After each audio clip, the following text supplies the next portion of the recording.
Now look at this fancy granite kitchen countertop. This one can also be available on the moon. I mean, there's no production whatsoever as of now, but there's enough raw materials for the kitchen of your dreams. And by the way, granite on the moon can even prove this dark horse had plenty of water at some point. So it all started when scientists found this weird blob of heat on the far side of the moon. It's all because of a massive chunk of granite that's buried underground. Apparently, granite is pretty rare outside of Earth, so this is a big deal. According to the researchers, there's this old volcano on the moon that hasn't erupted in like 3.5 billion years. But it turns out it's still giving off some serious radiation. The scientists used a fancy new method with microwaves to measure the temperature below the moon's surface. They found this area that's about 31 miles across, where it's like 18 degrees warmer than the rest of the place. And it's right under a spot that collapsed and is full of silicon. It's not as thriving as Silicon Valley back on Earth, it's just a volcanic crater, but without all the lava spewing out. The scientists even compared it to those granite rocks you see in Yosemite, like El Capitan and Half Dome. You know, those giant rocks that look super majestic? Well, apparently, they're made of the same stuff. Researchers claim that granite is super common on Earth, but not anywhere else in our solar system. So, this could change everything we know about other rocky planets. Right, now we know there's granite on the moon, but why is that important to us? So, you know how granite forms on Earth? It's all thanks to water and plate tectonics teaming up to create these huge blobs of melted rock beneath the surface. But guess what? The moon doesn't have any of that action going on, which makes granite super rare up there.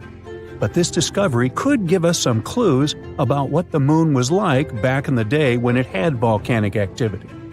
Without water, making granite becomes a real challenge.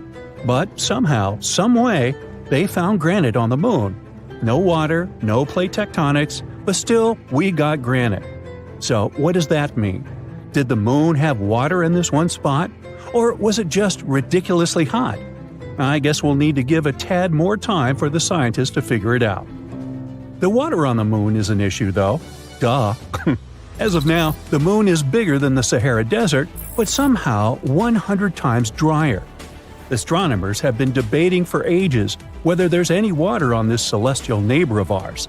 But in 2020, NASA's SOFIA mission finally confirmed that there is indeed water on the sunlit part of the lunar surface. Turns out those grains of lunar dust have little molecules of H2O hanging out on them. Back in 1645, when people first started gazing at the moon, they were fascinated by these dark spots all over its surface. Dutch astronomer Michael van Lengren even made a map and called these spots Maria, which means seas in Latin.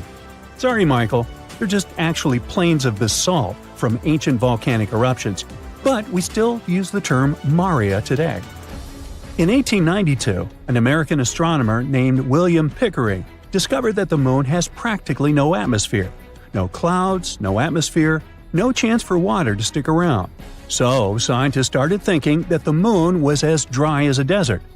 But then, in the 1960s, a theoretical physicist named Kenneth Watson came along with an idea. He suggested that water ice could actually exist in the shadowy craters of the moon that never see sunlight.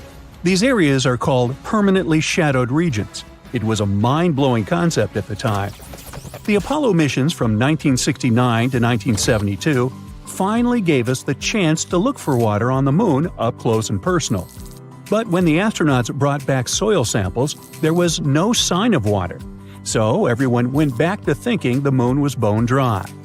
However, in 1994, NASA's Clementine mission suggested that there might be ice in these shadowed craters after all. And in 1998, the Lunar Prospector mission found evidence of hydrogen concentrations in the permanently shadowed areas. This was a strong indication of water ice at the lunar poles. The images weren't super clear, but it was still an exciting discovery. And finally, in 2008, scientists decided to take another look at those Apollo samples. They revisited the old data and found some hints that there might be water after all. It was like finding buried treasure in your own backyard. As you can see, the moon is a pretty promising destination. It even has enough stuff to produce your food supplements – calcium, magnesium, you name it. Just kidding, it's not the best idea to munch on them to boost your diet. But there are a bunch of other applications they can be used for. Calcium is like the fourth most popular element hanging out in the lunar highlands. But here's the cool part. Pure calcium metal is actually super flexible and can conduct electricity like a boss when there's no oxygen around. Who knew, right? Anorthite is a rare gem here on Earth, but up on the moon, it's partly central for calcium. It can even help make those groovy silicon-based solar cells. To make them, you need some lunar silicon, iron, titanium oxide, and of course, our buddy calcium and aluminum. It's like a recipe for solar success up there in space. The moon even has precious metals like gold. In 2009, NASA was on a lunar mission and they found some gold in the lunar soil.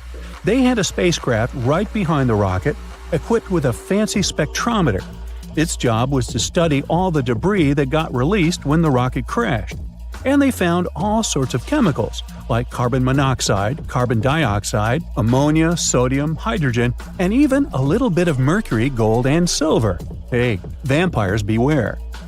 Now I know it's been quite a while since then, like 14 years to be exact, but measuring how much gold is actually there has been a real challenge. You see, it's hiding deep beneath the lunar regolith, making it tricky to get an accurate count. Yeah, metals are fun and lunar water may have existed, but what about food? Good news, everyone! Scientists are saying that plants can actually grow on the moon, but don't expect a luscious orchard. It'll be more like a moderate garden with just a couple of beds. Here's the scoop.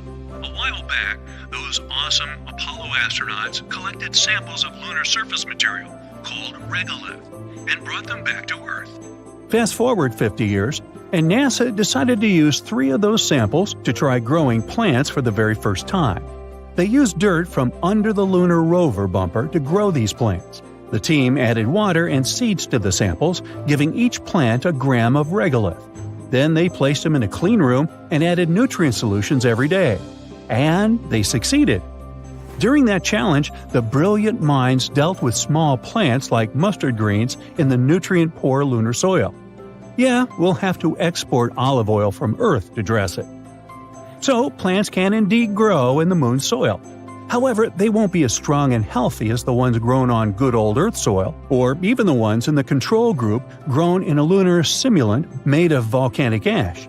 But hey, it's just a start. We're still to find out if our dear moon is hiding more treasures. The moon's surface has millions of craters, but something else has drawn a lot of attention to it. A giant rare hole that turned out to be a tube. It was found when the Japanese lunar orbiter was gathering data around the moon's skylight, the tube's entrance. Researchers found a specific echo pattern that suggested there was a hollow area. They discovered more echo patterns at a couple of places near the hole, so there could be more lunar tubes there.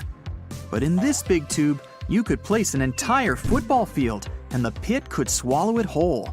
It's irregularly shaped and 427 feet in diameter. Scientists think that there could be secret caves, a tunnel system, or an entire geological wonderland under the surface. It could be a good shelter for astronauts that land on the moon, or even be a harbor for a lunar colony. No one ever managed to stay on the moon for more than 3 days because of the conditions on the satellite. It has a wide range of temperatures, low atmosphere, and no magnetic field that would protect life on the surface from things like radiation or harsh sun rays.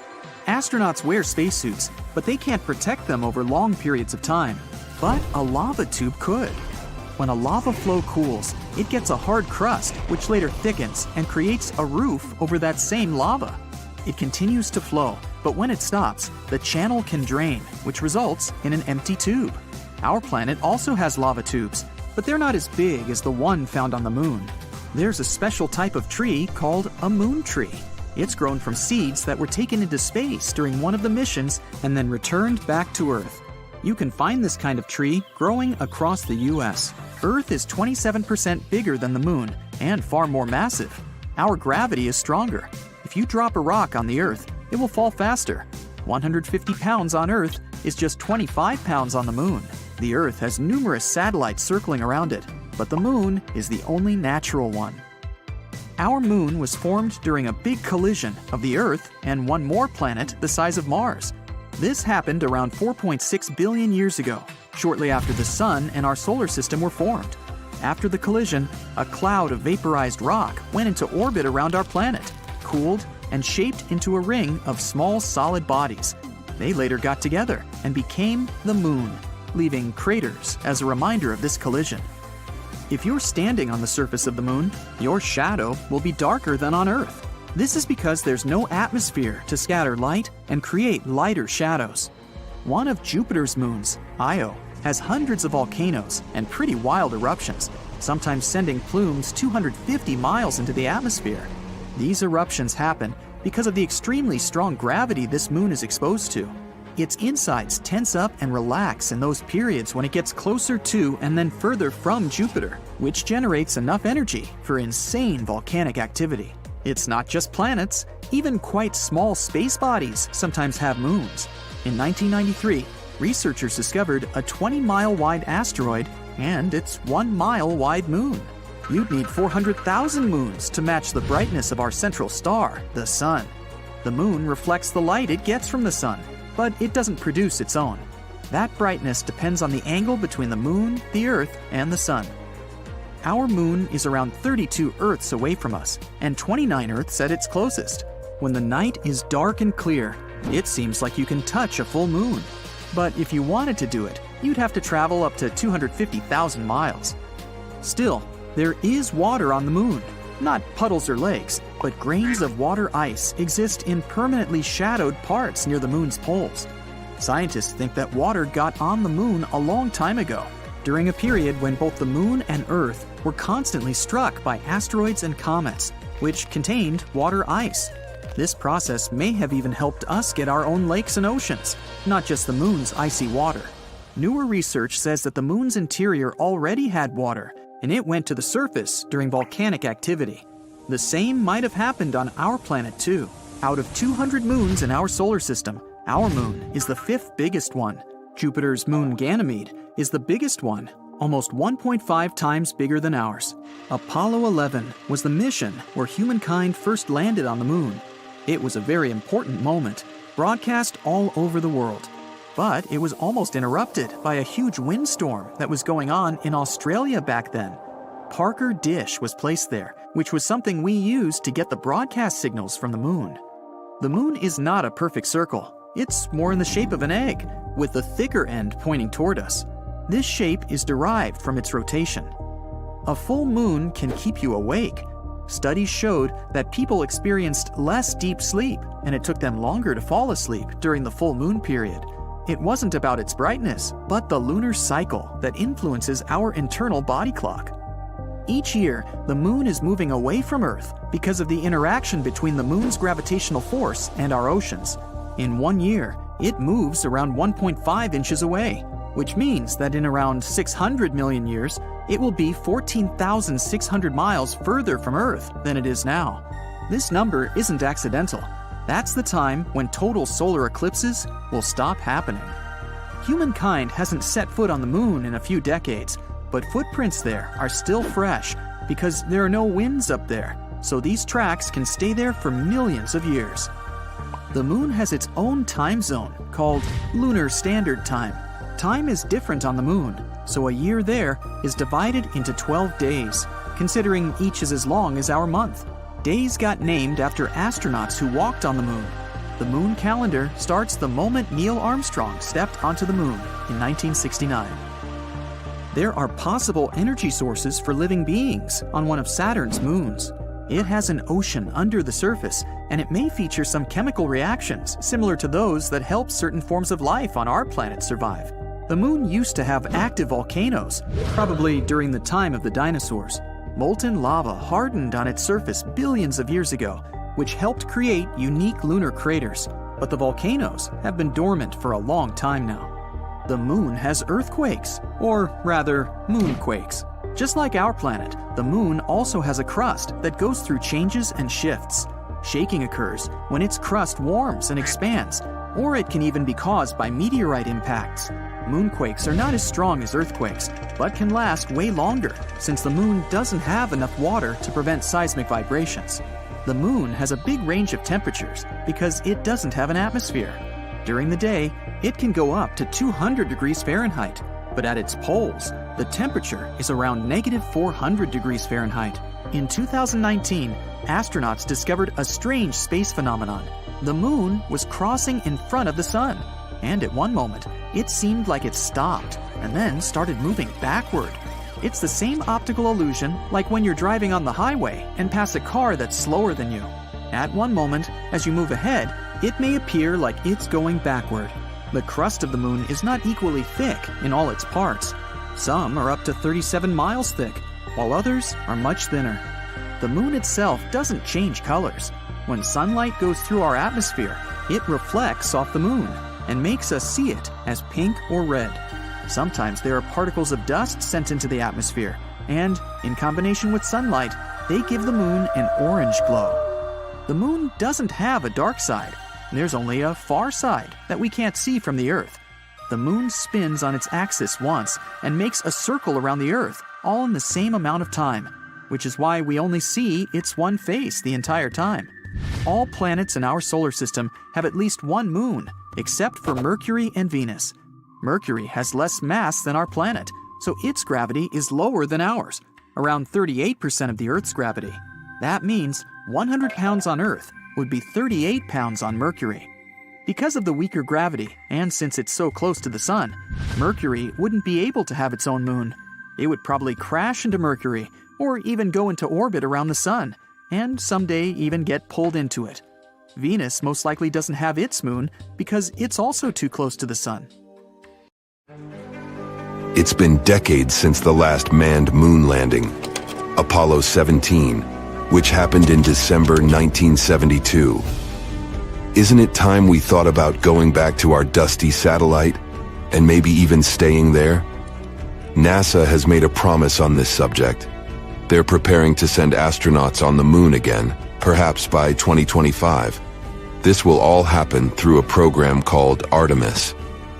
It's also going to include the first woman ever to experience the lunar surface. Now you might ask, why haven't we done this already?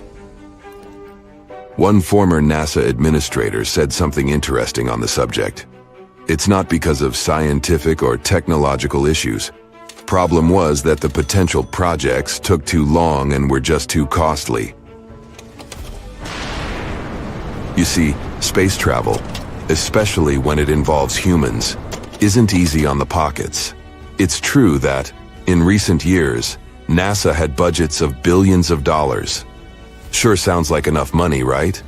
Well, not when you check out their to-do list. That's because they have to consider everything.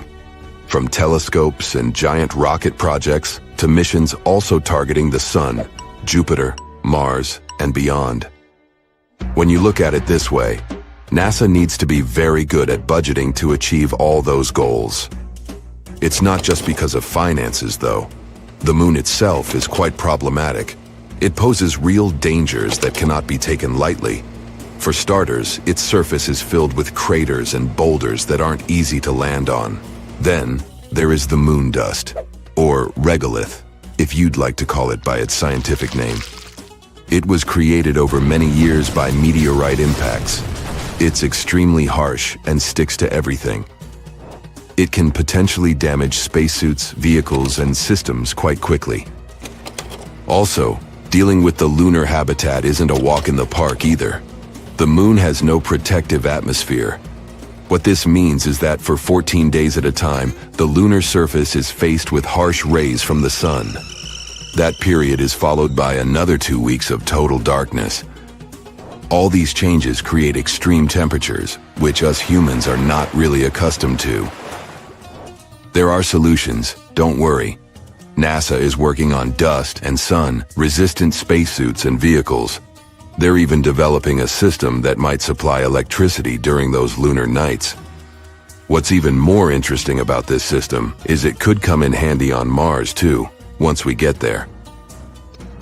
NASA also needs to draw in really smart people for its projects. Think about it.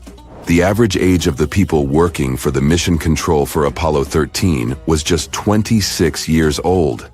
And these people had already been part of numerous missions by that time, which means they'd had considerable experience from a very young age. But here's where other individuals can help too. In recent years, it wasn't just NASA who's been working tirelessly to revolutionize space travel. There are many successful people out there with enough resources to join in on these efforts. Some are developing new types of rockets that can land on the moon too. In total, NASA landed 12 people on our satellite. It's definitely one of the most awesome moments in its history, if not the best. And those astronauts did amazing things up there. They brought back rocks, took snapshots, did science experiments, and even left flags behind. These were all important moments of the Apollo missions. But they weren't meant to create a safe place for humans on the moon. Scientists have had this idea of a lunar space station for a long time now. It's only logical. After all, it's just a 3-day trip from Earth. It means we can, technically, afford to make little mistakes here and there, without messing up the whole project. Plus, we'd learn so much before venturing even further into space. A moon base could provide fuel for deep space missions. We could also build telescopes up there and launch them way easier in space. It could also help us in another important project: figure out how to make Mars habitable too. Not to mention, a lunar space station would help us learn more about the moon's origin. Who knows, it could even bring in some money because of all that fun, exciting lunar tourism. Either way, the Apollo moon program took a lot of work. For starters, let's look at the sheer number of people involved. Around 400,000, from every corner of the states. Not everything was picture perfect, tough. There were two main unfortunate events. Firstly, a fire mishap at the launch pad of Apollo 1. Secondly, an oxygen tank decided to throw a tantrum on Apollo 13, causing severe issues mid-mission. An important part of the project was Saturn V. It is to this day the most powerful rocket flown successfully, being 36 stories high. Still finding it hard to picture? This rocket stood twice as tall as Niagara Falls. Thanks to Saturn V, NASA successfully completed 13 missions. This included chauffeuring 24 astronauts towards the moon, with half of them even having a little walk on its surface. The existing rockets and space shuttles can't go beyond low Earth orbit. In simpler terms, they can't reach the moon with all the gadgets astronauts need to thrive. Current space vehicles are just not capable of carrying that load, at least not since the Apollo missions happened. Regardless, we did make a lot of progress on Earth and are ready to send astronauts to our satellite pretty soon. Here's where the Artemis project comes in. It's a program overseen by NASA. And to make sure it all goes well, NASA previously launched Orion, a spacecraft with no crew on board to orbit the moon and return to Earth. Think of it as an automated test drive. Before we actually send people out there again, we need to make sure all the devices work properly. One day, Orion will be the vehicle that will take astronauts to the moon again. It features a launch abort system to keep astronauts safe in case something bad happens during launch. It also has a service module, which is the powerhouse that fuels and propels Orion and keeps astronauts alive with water, oxygen, power, and temperature control. All these future projects make one wonder, what will life on the moon be like anyway? We can only use our imagination for now. Some say we'll be living in homes straight out of a fairy tale, something like a cozy hobbit hole. Living underground on the moon might be a must. That's due to the scorching temperatures and the lack of oxygen. If you add meteorite threats and the non-stop radiation, it's no wonder we can't just walk on its surface.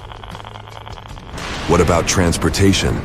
Big and small companies alike are trying to create the ideal moon ride. If current estimations are current, one type of moon taxi will take off as soon as 2024. Unlike our current rockets, these space taxis won't have to deal with the harsh conditions of re-entering Earth's atmosphere. It will be easier for them to make multiple round trips. To support our lunar living, we'll need to have a special area for space taxis to safely take off and land. Think of it as a landing pad on a firm, flat stretch of moon surface, protected by walls to shield against moon dust. Moving around on the moon's surface will be made easier too. The next generation vehicles we're talking about will have their own controlled environment, which means you won't need a spacesuit while inside. Should feel like stepping out of your space ride for a bit. Then of course, you'll need to put on your spacesuit. All right. So we've got our homes and our rides sorted. But what about fuel? That's where the moon throws us a lifeline. The moon's lighter gravity means we don't need as much power to escape its pull. Plus, the moon has ice, and that's super handy. We might be able to convert this ice into rocket fuel. We'll need dedicated space gadgets to help gather this ice. One such tool is called Trident. It's like a drill, perfect for digging into the icy moon surface. Additional robotic helpers would then turn this ice into fuel and deliver it to a space gas station. If this works, rockets on their way to Mars could stop by for a quick fuel top-up before continuing their journey. Neil Armstrong had been getting ready for his mission on the moon for over 3 years. To resist microgravity conditions, he had to learn how to walk sideways by being strapped and suspended at an angle in trying to walk along walls. His limits were tested through an intense diet and sleep regimen, since in space he would only have beef and vegetables, previously dehydrated and stuffed into a package. Back in the day, astronauts had to experience the desert, jungle, open sea, and Arctic survival training. These days it's a lot more structured. But back then, it was more of a let's drop this person in the middle of nowhere with no supplies and see if they make it. Before landing on the moon, he had to gather and study rock samples in the Grand Canyon, explore ancient volcano formations in the Nevada National Security Site, and look into gas and lava vents, lava lakes, and pit craters in various locations in Hawaii. On July 20th, 1969, Armstrong was given a hearty breakfast before blastoff. Steak, eggs, toast, juice, and coffee. He received what doctors call a low-residue meal, which means he wouldn't have to go to the bathroom soon after. It took him 109 hours and 42 minutes to reach the surface of the moon, in an area called the Sea of Tranquility. He had to travel 240,000 miles to get there. The crew could have gone for the Ocean of Storms or the Central Bay, but this place was chosen for landing because it had good visibility, was relatively smooth, and was easily reachable with as little propellant as possible. When he was at about 500 feet above the surface of the moon, Armstrong had to maneuver the spacecraft manually to make sure they wouldn't land in a dangerous crater. He continued to hover for about a minute and a half, moving it sideways until he felt comfortable to land. As soon as his device landed safely, he immediately radioed to Mission Control, located in Houston, Texas. The now famous message, "The Eagle has landed." Steadily, he went down the lunar's module's ladder, while a television camera was attached to the craft to record his progress. The camera also transmitted the signal back to Earth, where hundreds of millions of people were anxiously waiting. At precisely 10:56 p.m. EDT on the same day, Armstrong placed his feet onto the lunar soil, saying, "It's one small step for man, one giant leap for mankind." The schedule said that the astronaut needed to sleep before the first moonwalk, but he chose to go outside earlier than planned, since he obviously couldn't sleep. If Armstrong had walked on the moon without special equipment to breathe, he would have smelled a weird odor, sort of musty and sulfuric. Still, he had the chance to smell it when he returned to the lunar module. The thing is, the dirt had clung to his feet, so the odor spread all over the cabin. He described it as wet fireplace ashes, or how the air smells after fireworks shows. Who would have thought you needed to pack a scented candle when going to the moon? Apart from the people that have since made it to the moon, no one ever got the chance to know precisely what the crew was smelling. Even during that first mission, when moon soil and rock samples were transported to labs in airtight containers, once they were opened back on Earth, surprisingly, the smell was gone. He also felt the surface of the moon to be fine and powdery, but said he had no difficulty in moving around. One other member of his crew joined him about 20 minutes later. The whole moonwalk took a little over 2 hours. During this time, Armstrong and his teammates set up various devices on the surface of our satellite. One was meant to precisely measure the exact distance from there to Earth, by timing how long it took for a laser beam to travel from Earth to the lunar surface and back. Another meant to measure moonquakes and potential meteor impacts, which leads us to the discovery that the moon was pretty alive after all. We know today that the largest moonquakes are much weaker than the largest earthquakes, though their movements can last for up to an hour, way longer than on Earth. They managed to gather somewhere around 50 pounds of rock and soil samples. They also snapped many photographs of the terrain, where they also planted a US flag. The astronaut even got the chance to catch up with President Richard Nixon, for less than a minute though. The final thing on the list for Armstrong was to go for a walk to what is now known as East Crater, 65 yards east of the lunar module. It was the greatest distance traveled from the spacecraft on that specific mission, approximately the length of half a football field. As soon as his tasks were done, Armstrong went back into the lunar module and safely closed the hatch to get some sleep. While preparing for liftoff, Armstrong and his crew discovered that, because of their chunky spacesuits, they managed to break the ignition switch for the ascent engine. No big deal, they thought. So they used a part of a pen to push in the circuit breaker to start the launch sequence. At 1:54 p.m., the famous Eagle began to ascend. Apart from the scientific equipment installed on the surface of the moon, a plaque was also left there. It read, "Here, men from the planet Earth first set foot upon the moon, July 1969 AD. We came in peace for all mankind."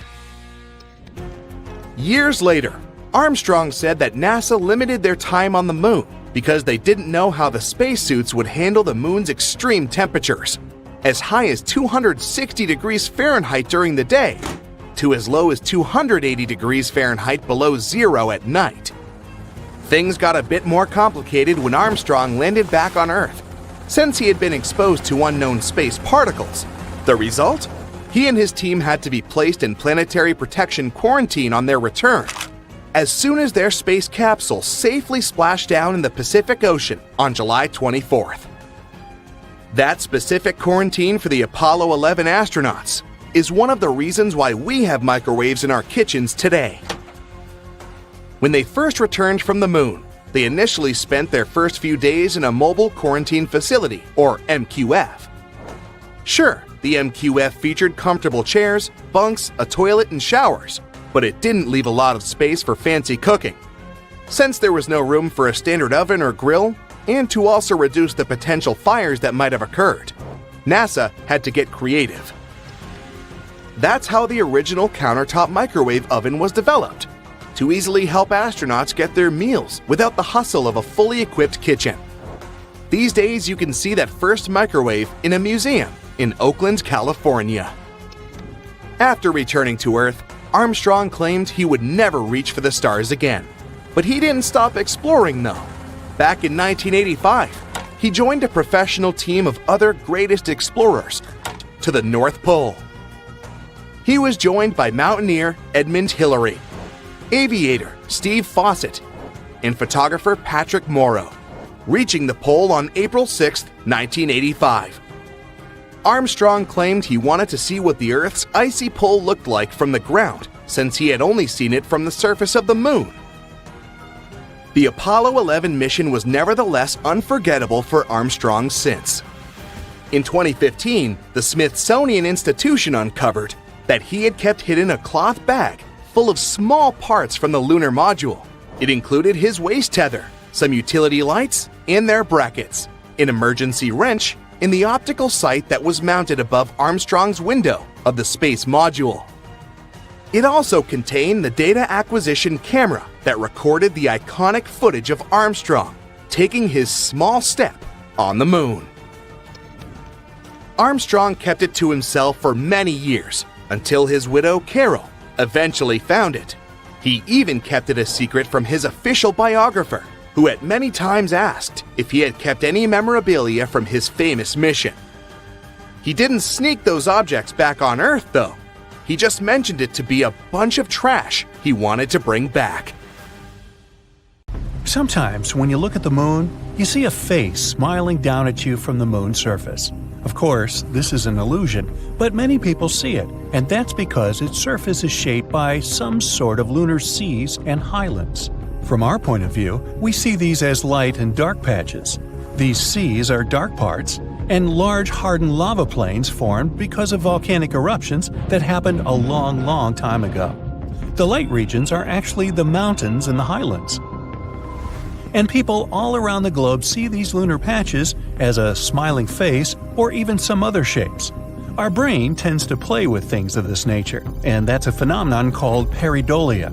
It's when you see familiar faces and shapes even though they're not actually there, similar to how you can see a face in a slice of toast or shapes while watching the clouds. And in the northern hemisphere, people see a face in those different lunar seas. The eyes are the sea of serenity and rain.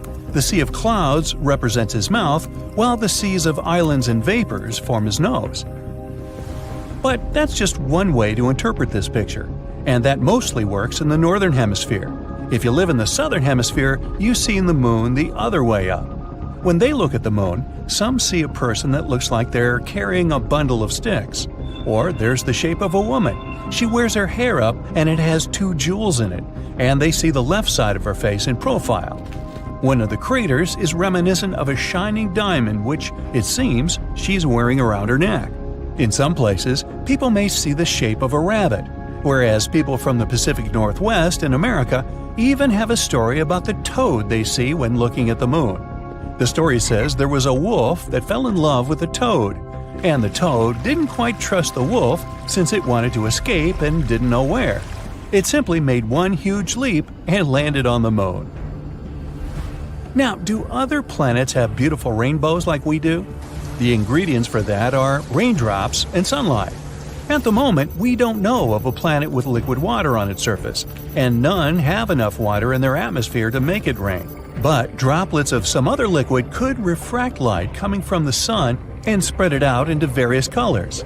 Titan is one of Saturn's moons, and the atmosphere there is rich in droplets of liquid methane, which probably form rain. The atmosphere on Titan is very hazy. That means that direct sunlight is not that common, but there's still a slight chance we could catch methane rainbows someday. If they really exist, they'd be similar to rainbows on Earth, but they'd be a bit broader because methane refracts light differently than water. There's a similar thing on Venus called glory. Scientists caught pictures of this optical phenomenon of sunlight falling on sulfuric acid droplets, similar to a rainbow. Jupiter is insanely big, around 11 times wider than Earth.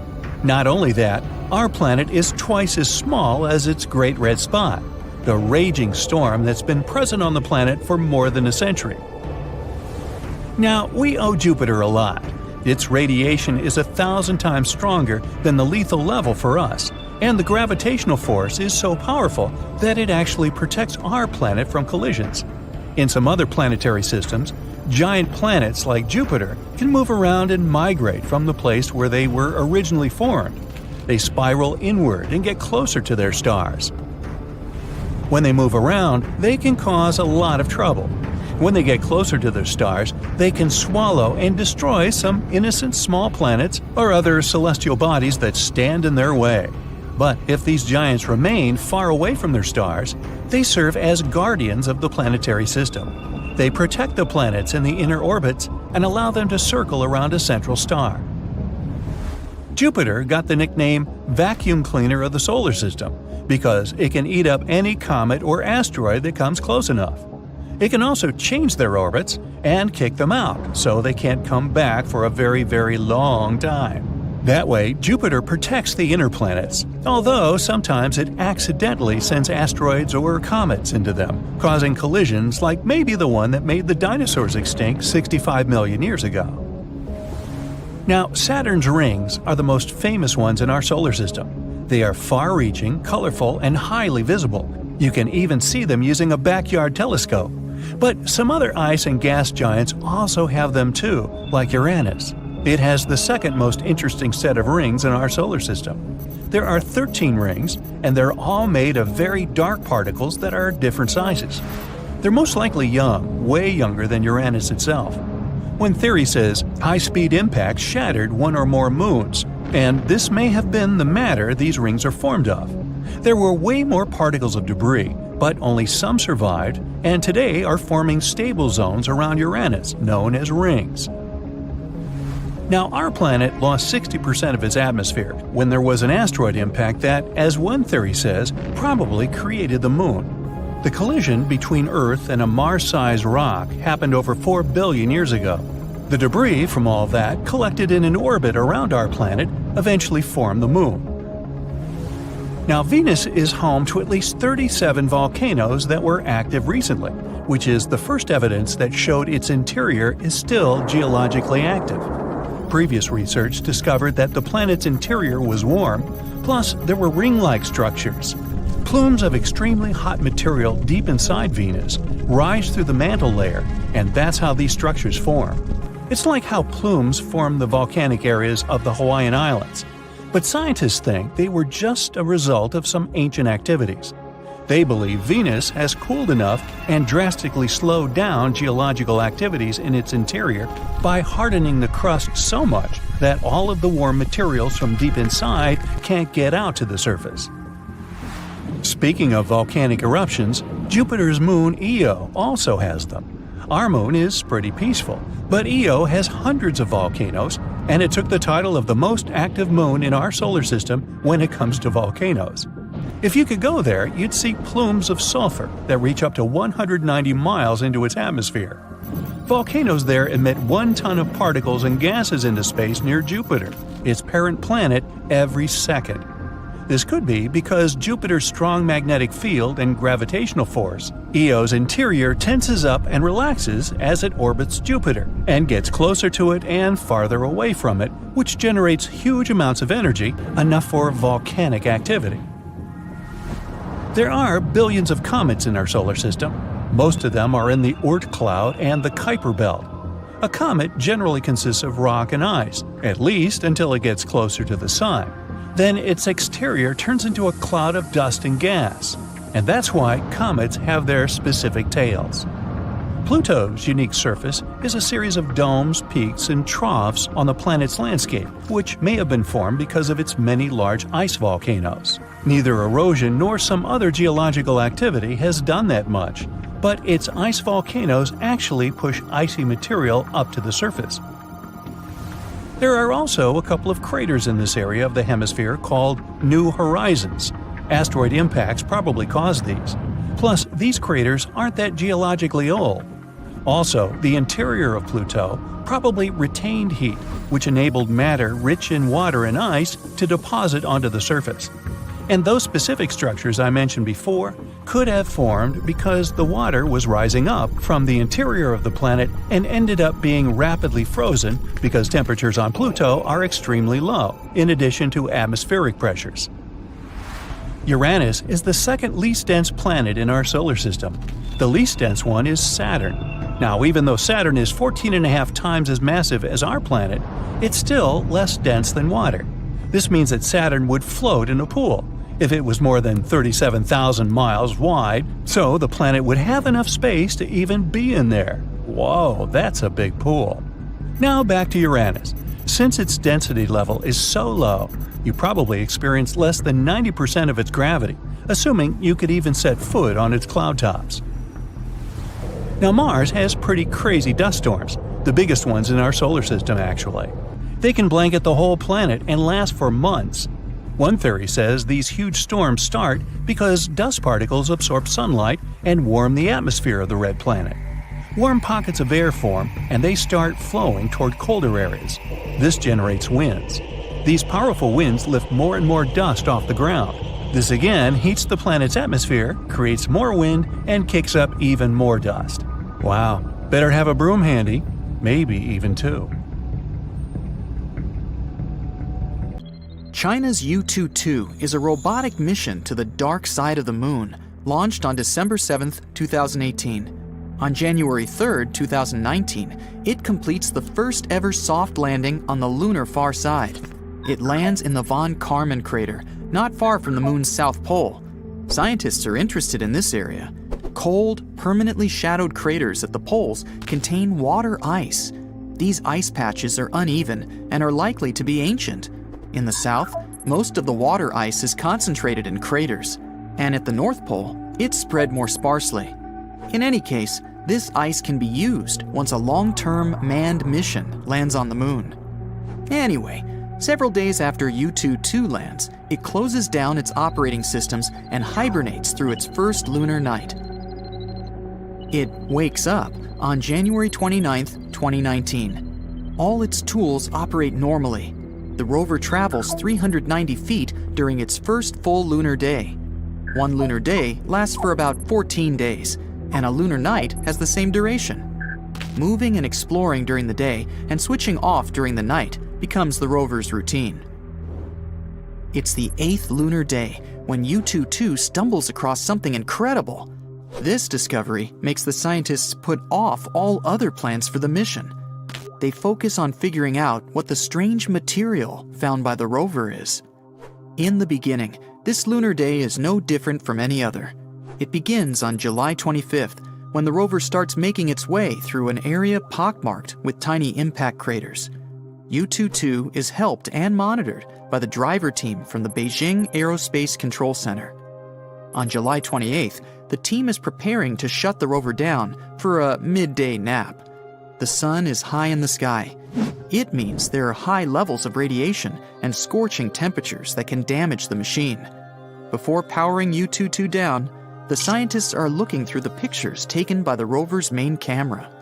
That's when they spot it, a small crater filled with something that looks shockingly different from the surrounding landscape. Unable to identify the gel-like substance, the team orders the rover to check this bizarre finding. Yutu-2 cautiously nears the crater to examine the weirdly colored stuff. The machine uses special equipment that detects the light reflected off the substance. It's supposed to help the researchers to understand the structure of the material. Unfortunately, the nature of the unusually colored finding has remained a mystery for over a year. No wonder that both the finding and the fact that initially there were no images of the enigmatic stuff sparked curiosity all over the world. The only available description of the substance was that it looked like a randomly colored, shiny gel, something that's rather odd for the dusty, arid surface of the moon. But finally, the mystery seems to have been solved. The researchers have analyzed the information received from the rover's equipment. As expected, the substance turned out to be made up of rock, greenish and glistening breccia, in a sample no larger than 20 by 6 inches. It's kinda like a geologic version of Jell-O salad with fruit inside. If you melt it down, it'll look glassy. Breccia consists of sharp stones joined together by a chalky substance. The sample found on the far side of the moon is made up of a mix of different minerals. The main is a type of silicate that's one of the most common components in both the moon and Earth's crust. The piece also contains some glass, which means it could have formed during a volcanic eruption. But volcanic activity on the moon stopped more than 3 billion years ago. That's why the researchers are almost sure it's unlikely to be the source of the unusual finding. The material could have been created by a massive asteroid, comet, or meteorite that once hit the moon. During the collision, the pressure and temperature were so high that huge amounts of rock instantly melted. Some pieces cooled down rapidly enough to form glass. The rest gathered at the center of the impact crater and grew colder more slowly, forming a new rock. The substance was likely not formed in the Von Karman crater, but in the nearby Finsen and Alder craters. The hollow where the rover made its finding was just 7 feet across. Whatever left it had to be no wider than an inch. But then, it would be too small to create such a large piece of breccia. It's interesting that the material is similar to the samples collected by the astronauts from NASA's Apollo missions. One of those samples was made of dark, broken shards of minerals glued together. It also contained some black, shiny glass. It's not clear, though, whether it's the same as the stuff discovered by U-2-2. When the rover took photos and made its measurements, it was rather dark in the area. The quality of the images isn't that great. The experts also explained that the mission is examining a previously unexplored area of the moon. That's why they don't have any samples from that region to compare them with the greenish, shiny substance U-2-2 found. But if their guesses turn out to be true, then the far side of the moon might have more in common with the Earth-facing one than we used to think. But what's so special about this dark side of Earth's natural satellite, and why can't we see it? It's all because of the phenomenon known as tidal locking. Earth's only natural satellite rotates around its axis once in 27 days. It's the same amount of time it needs to go round our planet. That's why you always see the same face. To be precise, 59% of the moon's surface is visible to people. It means that you can catch glimpses of the satellite's far side at some times of the year. The moon's side we can't see is quite different from the one facing Earth. It doesn't have dark spots that are visible at night. Those are lunar basaltic plains called lunar maria. They were created by ancient volcanic eruptions. Those happened about 3 to 4 billion years ago. Instead of plains, the far surface of the moon has countless craters and tall mountains. One of the ideas about such a striking difference between the two sides is based on the collision theory. It claims that billions of years ago, Earth collided with another planet or some other massive space body. After that, the debris from this collision crashed with something that would later form our moon. That's why the satellite's landscapes differ so greatly. A more recent theory suggests that the Earth-facing part of the moon is warmer because of the heat radiated by our planet. During the period of volcanic eruptions, it was cooler on the farther side. That's why the minerals there became solid faster. They formed a protective layer shielding the moon's insides against the meteorites. But each impact left an impressive crater. At the same time, a much softer crust on the front-facing side of the moon spewed lava every time a meteorite hit it. After this lava cooled down, it covered the impact craters. Even though the far side is often called dark, both sides get almost the same amount of sunlight. The side we see looks a bit brighter because of the glow coming from Earth. There are 2 reasons why people are interested in exploring the far side of the moon. After leaving our planet, many radio waves get blocked by Earth's natural satellite. If astronomers could build their radio and optical telescopes on the dark side, they would get much more data. There would be no problems with any kind of interference.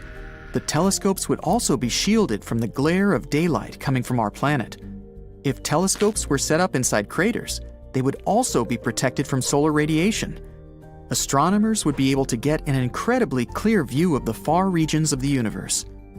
Plus, scientists believe there are great amounts of helium-3 on the opposite side of the moon. Earth is protected from solar winds that carry this gas by its magnetic field. But our natural satellite doesn't have such a shield. That's why experts believe the moon can be a perfect place for helium-3 mining. This rare element can be later used as the fuel for fusion reactors. You step on the surface of the moon. It's unusual. You definitely feel lighter here, and it's easier to walk. You decide to check out that obsessive idea of yours. Jump on Earth's natural satellite. And even despite your bulky spacesuit, you literally fly up into the air. Woohoo! Anyway, you continue your walk on the surface of the moon when you feel something strange. The ground under your feet is it shaking? It feels as if an earthquake has just started on the moon, but that's simply impossible. Or is it? Surprisingly, your gut feeling hasn't let you down this time. Moonquakes do exist. In fact, there are 4 types of moonquakes that are strong enough to be detected from a large distance. There are deep moonquakes occurring more than 430 miles below the surface. Then there are meteoroid impacts. Thermoquakes occur when the frigid lunar crust expands. It happens when the morning sun illuminates the satellite after a 2-week-long deep freeze lunar night. And there are also shallow moonquakes. They're the only ones that are similar to earthquakes on our planet. Shallow moonquakes happen 12 to 19 miles below the surface, and they're the most powerful and dangerous. Between 1972 and 1977, the Apollo seismic network recorded 28 such moonquakes, and some of them measured more than 5 on the Richter scale. On Earth, such an earthquake is strong enough to crack plaster and move heavy furniture. Plus, shallow moonquakes are very long-lasting in compared to earthquakes. Once they get going, they can continue for up to 10 minutes. As for the average earthquake, it typically continues for 10 to 30 seconds. Scientists are still not sure what causes shallow moonquakes, and even where exactly they occur. One of the theories is that moonquakes happen at the rims of large, relatively young craters that probably slump from time to time. Interestingly, the Moon and Earth aren't the only places where earthquakes occur. No, scientists have recorded quakes, tremors, vibrations, and shakes in other regions of our solar system too. Let's take Mercury, for example. A few years ago, scientists discovered that this planet was shrinking, and that's why it seems to be so tectonically active. Or Venus. This world is a tectonic puzzle for experts.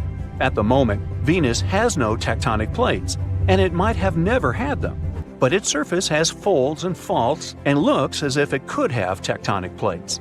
On the other hand, these features might have appeared because of other processes, for example, volcanic activity. But even though we haven't observed any Venus quakes, scientists believe they could detect them since their vibration seems to ripple through the thick atmosphere of the planet.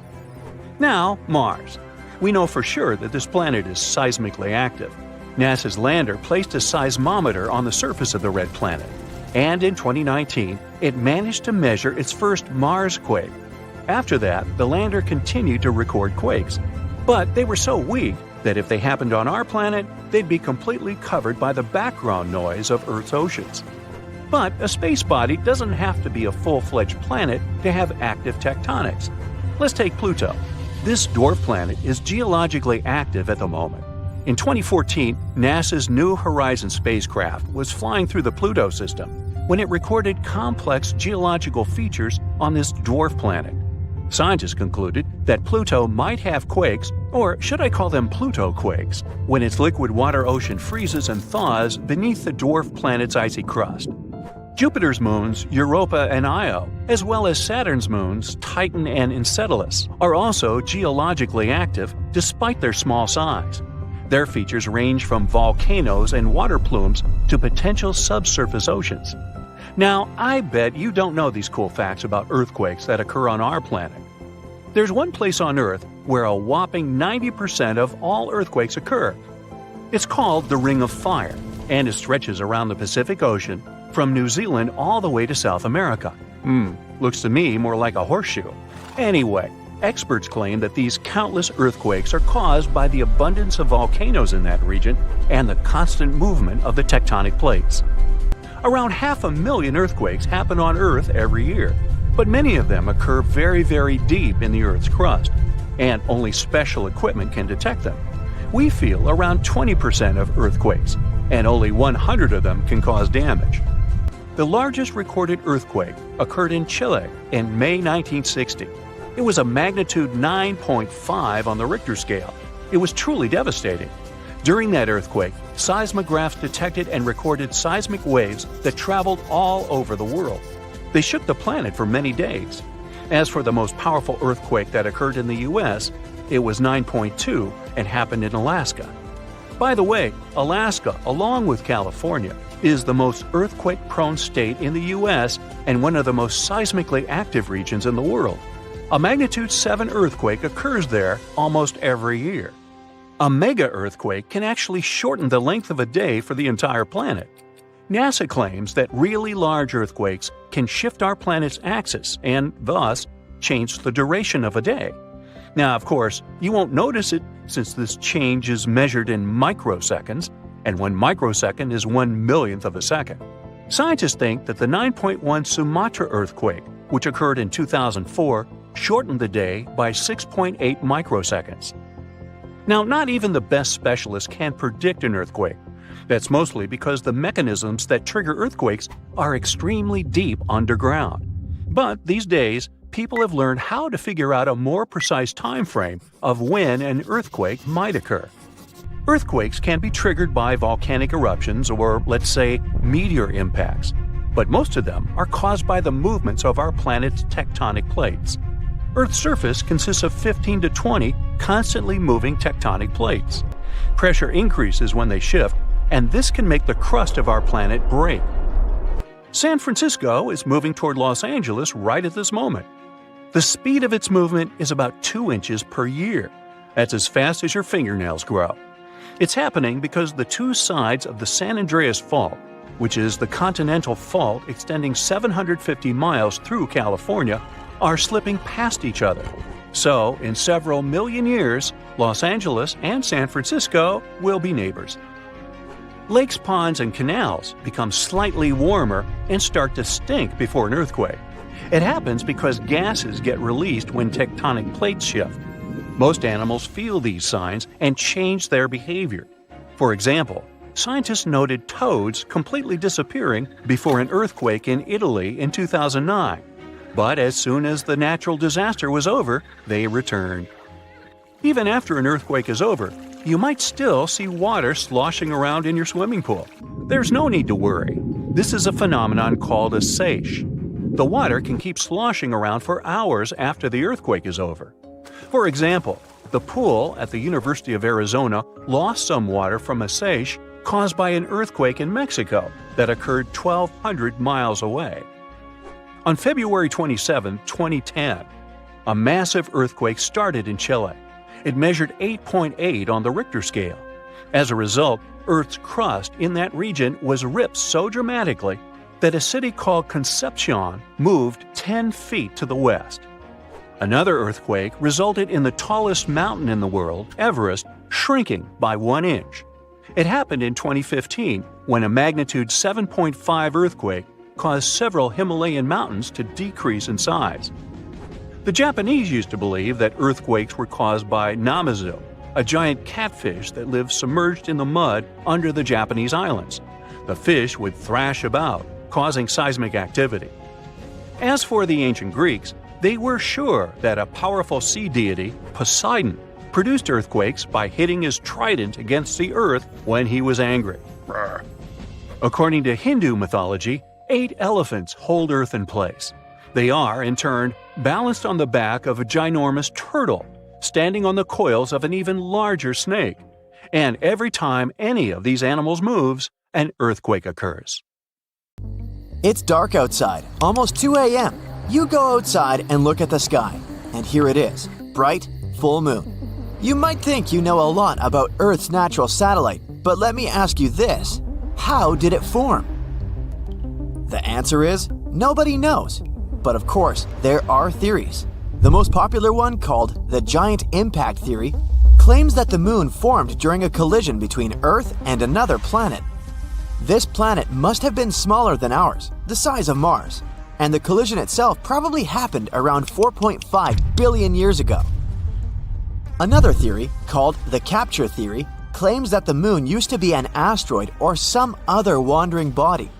It formed somewhere else in the solar system. When it was passing by Earth, it got caught by our planet's gravity. But here is one catch. Our planet and the moon have remarkable isotopic and chemical similarities. So, they must have a linked history, which means the moon couldn't have been created elsewhere. Other experts think that at some point in the past, Earth was spinning so fast that some of its material broke away. It soon started to orbit our planet. That's how the moon appeared in the sky. But again, there's one problem. In this case, the proportion and type of minerals on the moon would have to be the same as on Earth. But there are slight differences. The moon is richer in materials that form very fast at high temperatures. There's one more theory, and it's probably the least exciting. It claims that Earth's natural satellite could simply appear along with Earth during our planet's formation. Duh!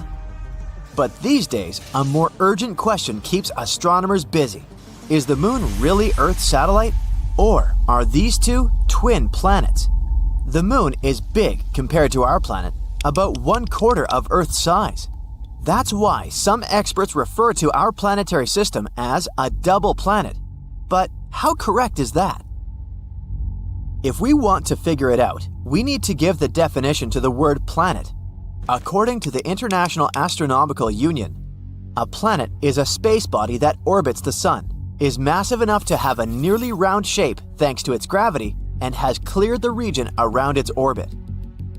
Now, what about a satellite? It's an object in space that orbits around a larger celestial body. If we take the system Earth, the Moon, its center of gravity, called a barycenter, is inside the Earth. That's why at the moment we can't say that we live in a twin planet system. According to this definition, the Moon is the satellite of our planet. Now, let's get back to the past, like 3 or 4 billion years ago. Even though the Moon wasn't a planet, it most likely had a full-fledged atmosphere. It formed at times when powerful volcanic eruptions were rocking our satellite. Gases spread all over the Moon's surface, and it happened so fast that they didn't have enough time to escape into space. At that time, the lunar surface was covered with basins filled with volcanic basalt. Just imagine ginormous plumes of magma hurtling high into the air, falling to the ground and creating lava flows. That's how the basalt basins appeared on the surface of the Moon. At one point, scientists got their hands on samples brought from the Moon. They found out that lava flows there contained not only carbon monoxide and sulfur, but also the building blocks of water. Thanks to these samples, researchers managed to calculate the amount of gas that rose and formed the atmosphere. It became the thickest around 3.5 billion years ago and existed for about 70 million years. After that, poof, the atmosphere was lost in space. But the coolest thing? When the Moon did have an atmosphere, the satellite was 3 to 10 times closer to our planet. One computer simulation even suggests the Moon was probably up to 19 times closer than it is now. The distance between it and our planet could be 18,600 miles, while these days our satellite is around 240,000 miles away. That's why the Moon looked much, much bigger in the sky. Unfortunately, at that time, not even dinos were around to admire the view. These days, the atmosphere of the Moon is almost non-existent, and that's why the satellite can't protect itself from meteorites. The surface of the Moon is dotted with craters. For comparison, there are about 190 identified impact craters on our planet. Many of them are hidden by vegetation or covered with water. But if we speak about the Moon, the number is so much greater, several million, and around 5,000 of them are more than 12 miles across. And since the Moon is less seismically active than Earth, these craters and other ancient formations stay in perfect condition for centuries. When you look at the Moon, it's the brightest object in the night sky. But in reality, its surface is dark because the reflectance of our natural satellite is just a bit higher than that of asphalt. You might know that the Moon's gravitational pull causes tides on our planet, making the oceans bulge out on both the side closest to the Moon and the one farthest from the satellite. But that's not all. The Moon also slows down Earth's rotation. This phenomenon is known as tidal braking. It increases the length of a day on Earth by a bit more than 2 milliseconds per 100 years. The Moon is also moving away from Earth at the same rate at which your fingernails grow. That's about 1.5 inches per year. If one day the Moon floats away into space, our planet will have to live through tough times. Without the stabilizing pull of the Moon's gravity, Earth's tilt would start changing wildly, from no tilt at all, meaning no seasons, to a large tilt, resulting in extreme weather. Even though the Moon's surface is mostly dormant, Earth's natural satellite still experiences moonquakes. One theory suggests that they may be happening because the moon is shrinking as its insides are cooling. Scientists say that the moon has become around 150 feet skinnier than it used to be several hundred million years ago. To help you understand it, picture a grape turning into a raisin. It wrinkles while shrinking. The same is happening to the moon. It's shrinking and it's wrinkling. But unlike the grape, the moon doesn't have flexible skin. Its surface is hard and brittle, so as the moon gets smaller, the crust cracks and breaks, and its sections get pushed over neighboring parts. Want to know another cool thing about the moon? A recent study claims that it has a tail, and every month it wraps around our planet like a scarf. This slender tail is made up of millions of atoms of sodium, and our planet regularly travels directly through it. Meteor strikes blast these sodium atoms out of the moon's surface and further into space. For several days every month, the moon remains between the sun and our planet. That's when Earth's gravity picks that sodium tail. Our planet drags it into a long stripe that wraps around its atmosphere. This lunar tail is totally harmless. It's also invisible to the human eye, 50 times dimmer than what you can perceive. But during those rare days, high-powered telescopes can spot its faint yellowish glow in the sky. The tail looks like a gleaming spot that's 5 times the full moon's diameter. And the spiciest fact for you, 2 or 3 years ago, an asteroid was pulled into Earth's orbit and started to travel around the planet. Even though it was no larger than an average car, it was still a big deal. Out of more than 1 million asteroids astronomers know about, it was only the second one to orbit our planet, called 2020 CD3. It was our temporary mini-moon. It didn't stay with Earth for long, though. The asteroid followed a random orbit and slowly drifted away. Temporarily captured objects such as 2020 CD3 are rare.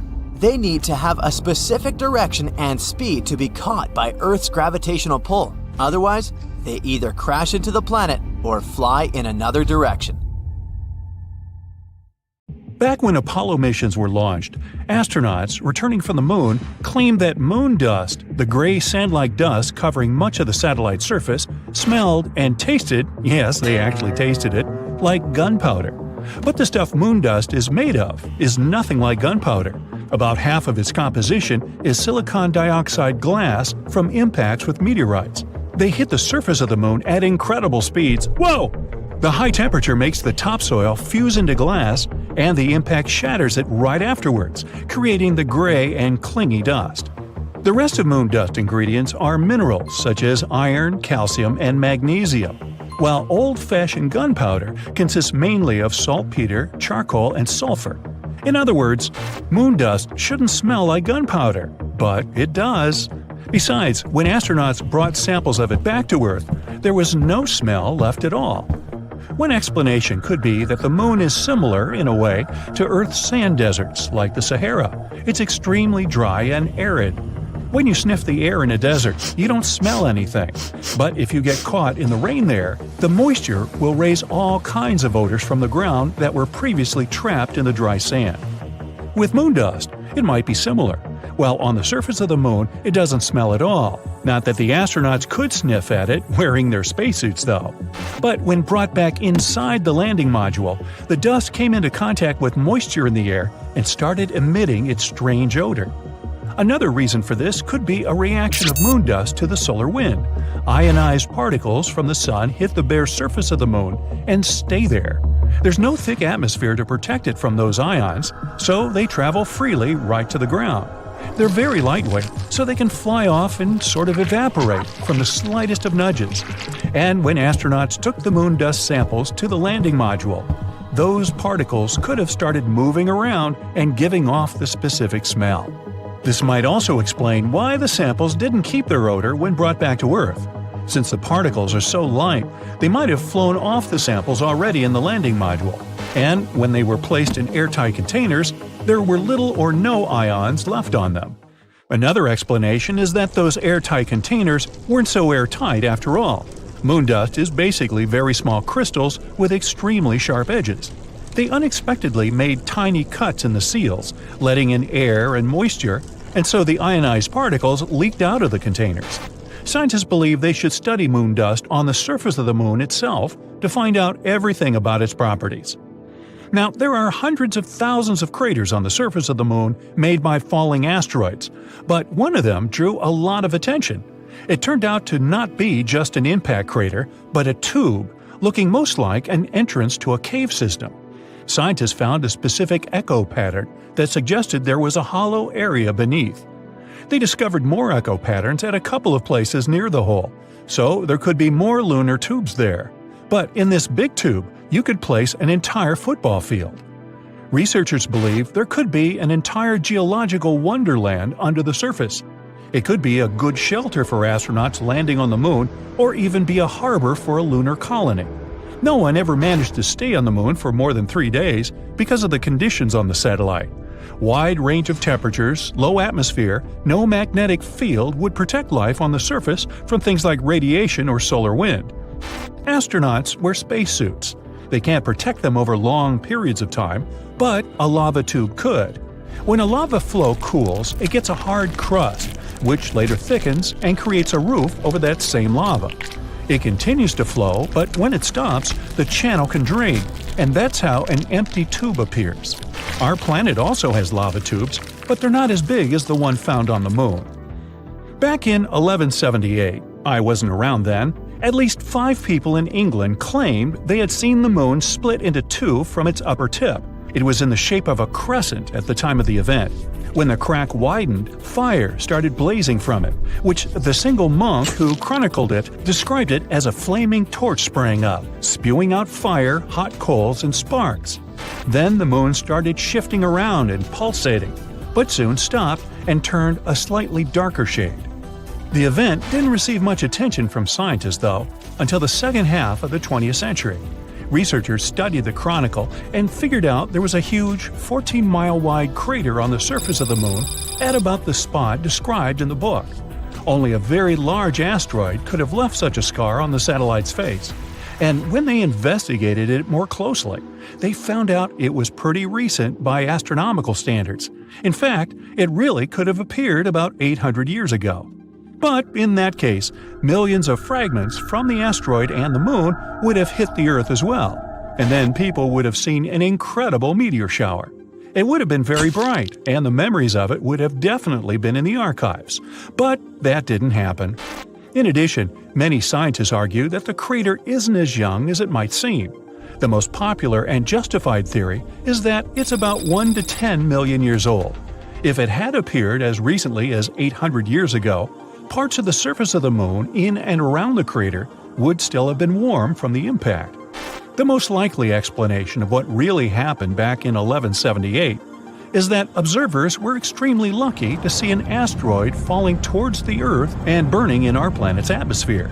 The spectacle would have been incredible, and seen from a proper angle, the burst of the asteroid could have really looked like it was the moon exploding. That would explain why there were so few witnesses of the phenomenon. The right spot to see the show, as they did, was only a couple of miles wide. As for real events on the moon, water and oxygen were unexpectedly discovered on it not long ago.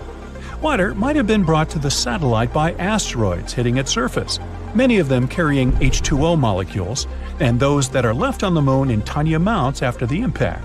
There's precious little water there, though. By comparison, even the Sahara Desert has more of it than the entire moon. Oxygen is also present as separate molecules floating around, so you still can't breathe on the moon. Solar wind brought them there. Waves of energy from the sun travel at extremely high speeds through space, scrape oxygen from the upper parts of our atmosphere, and carry it further. Eventually, the wind with the oxygen molecules reaches the moon. And that's where something incredible happens. The moon starts rusting. There's plenty of iron in the lunar soil, and when it's exposed to oxygen and water, it naturally rusts. Some parts of the moon have actually already turned slightly reddish. They're regions where there's the highest concentration of molecules. If this process goes on long enough, in the distant future, the moon will look like Mars. It will turn orange-red. Yes, the signature color of Mars came exactly from the corrosion that began there thousands and thousands of years ago, when there were rivers and seas with water and an atmosphere with oxygen. Another unusual phenomenon is the blue and red lights on the Moon. They can be seen when it's crescent-shaped. The flashes come and go very quickly, almost like lightning. And in fact, that's what they basically are, electric bursts. Tidal forces are to blame for this. They cause mechanical stress buildup in the rocks. This can produce an electric field, which creates the blue flashes that have surprised many amateur astronomers. But still, there's so far been no green cheese discovered there, or moon pies for that matter. Disappointing, I know. About 8 billion inhabitants of planet Earth found out the same terrible news in one day. Someone saw it on TV. Others heard it on the phone while scrolling through social media or listening to music. Some witnessed this news in a dream while sleeping. Someone's voice said it in all languages to ensure everyone understood it. I have good news and bad news for you. Let's start with the bad news. You're all characters in YouTube videos in which your planet gets into a situation where the moon breaks in half. For the audience, it will be a hypothetical story, but for you, these events will become a reality. The good news is that I was joking. There's no good news. But don't worry, the apocalypse won't start on your planet. Maybe just a little bit. Have a nice day. At first, the entire population panics. Then, a few days later, everyone calms down. Maybe it was a mass hallucination, and the moon will be all right. But at this moment, scientists have discovered the danger. A colossal meteorite is flying towards us from the distant depths of space. This meteorite is super fast and pretty flat, but has sharp edges. Fortunately, it will miss the Earth by a few thousand miles, but the moon won't be that lucky.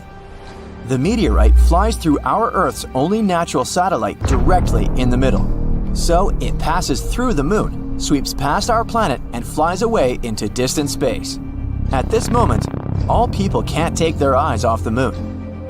The meteorite cuts it perfectly in half, gently, clearly, painlessly. So, what shall we do now? Will the Earth survive this? Our satellite breaks into 2 equal parts, but fortunately, they don't fly away from each other. The moon's great gravity attracts them back like a magnet. Scientists are sure that the parts will connect in a couple of billion years, and the moon will become the same as it used to be. But the coolest thing is that people won't feel any changes. Everyone around the world will celebrate this good news. The voice was wrong. But then, another problem appears. A massive meteorite in the form of a shoe is flying from the deepest space to us. It enters our solar system and approaches the Earth at high speed. The space boot crashes into one half of the moon and then flies away. Now, the moon is definitely breaking into 2 parts. The first half remains in the same place. The second one is flying towards us. A small meteor shower begins on Earth because of the falling moon fragments, but it's not so bad. Most of these rocks are burning up in the atmosphere.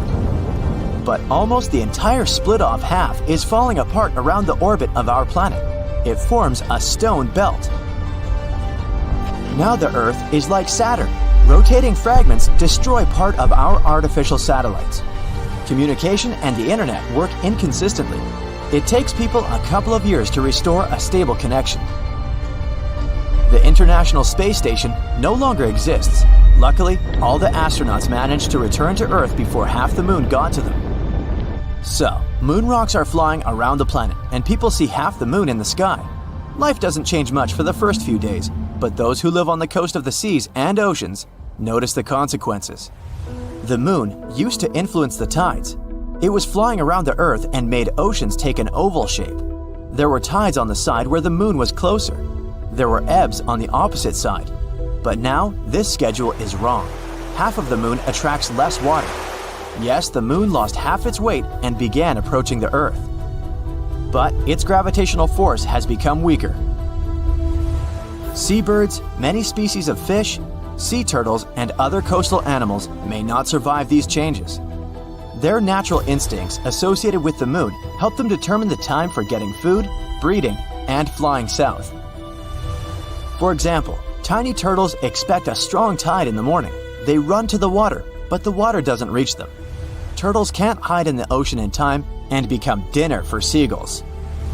Crabs can't lay eggs because the tide has started earlier than usual.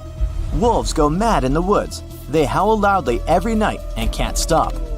The whole natural world can't understand what's going on. The human body is also feeling some discomfort. Many people have low and high blood pressure, and some experience severe headaches. Half of the moon changes the entire ecosystem of the planet. Adapting to new conditions will take several tens, maybe hundreds of years. A couple of weeks pass, and people notice the days are now shorter. The moon always slowed the Earth's rotation and made one day last 24 hours. The Earth is spinning faster now. The night and the morning come earlier than everyone is used to. Earth rotation speed has increased and reduced the number of hours per day to 15. People suffer from insomnia or oversleeping. The body needs time to get used to it. Work schedules are changing all over the world. Previously, people came to the office at 9 and left at 6. Now, they arrive at 7 and leave at 2 p.m. Sleep time got shorter, and people are really sad because of this. Progress slows down because the short working time. The technologies of the future are now 20 to 30 years late. Hourly pay remains the same, so bosses now pay less for fewer working hours. The whole moon stabilized the weather and climate on the planet. Look at Mars, it has 2 small moons. They quickly spin around it and rock Mars around on its axis. As a result, strong winds, sandstorms, and thunderstorms often happen on the red planet. Now the half of the moon that approached us takes the Earth out of stable rotation. This changes the seasonal temperatures in the world. It even gets hotter in hot places. And snowstorms are raging in cold regions. There are short, massive downpours instead of sunny weather. A typical breeze can grow into a hurricane and small waves into a tsunami. The seasons are changing faster now. Winters are colder and summers are hotter. Changing the rotation of the planet affects the Earth's magnetic field. Since the compass and navigation systems are unstable now, we need to recalculate where the north and south are. Birds can't fly south to wait out the winter since they don't know what direction to fly. Their inner compass is broken. Several hundred years have passed. People are entirely accustomed to the new conditions on Earth. New species of animals and fish have appeared. Birds can navigate the sky by the moon again. The planet's economy has been restored. Hourly wages have become higher.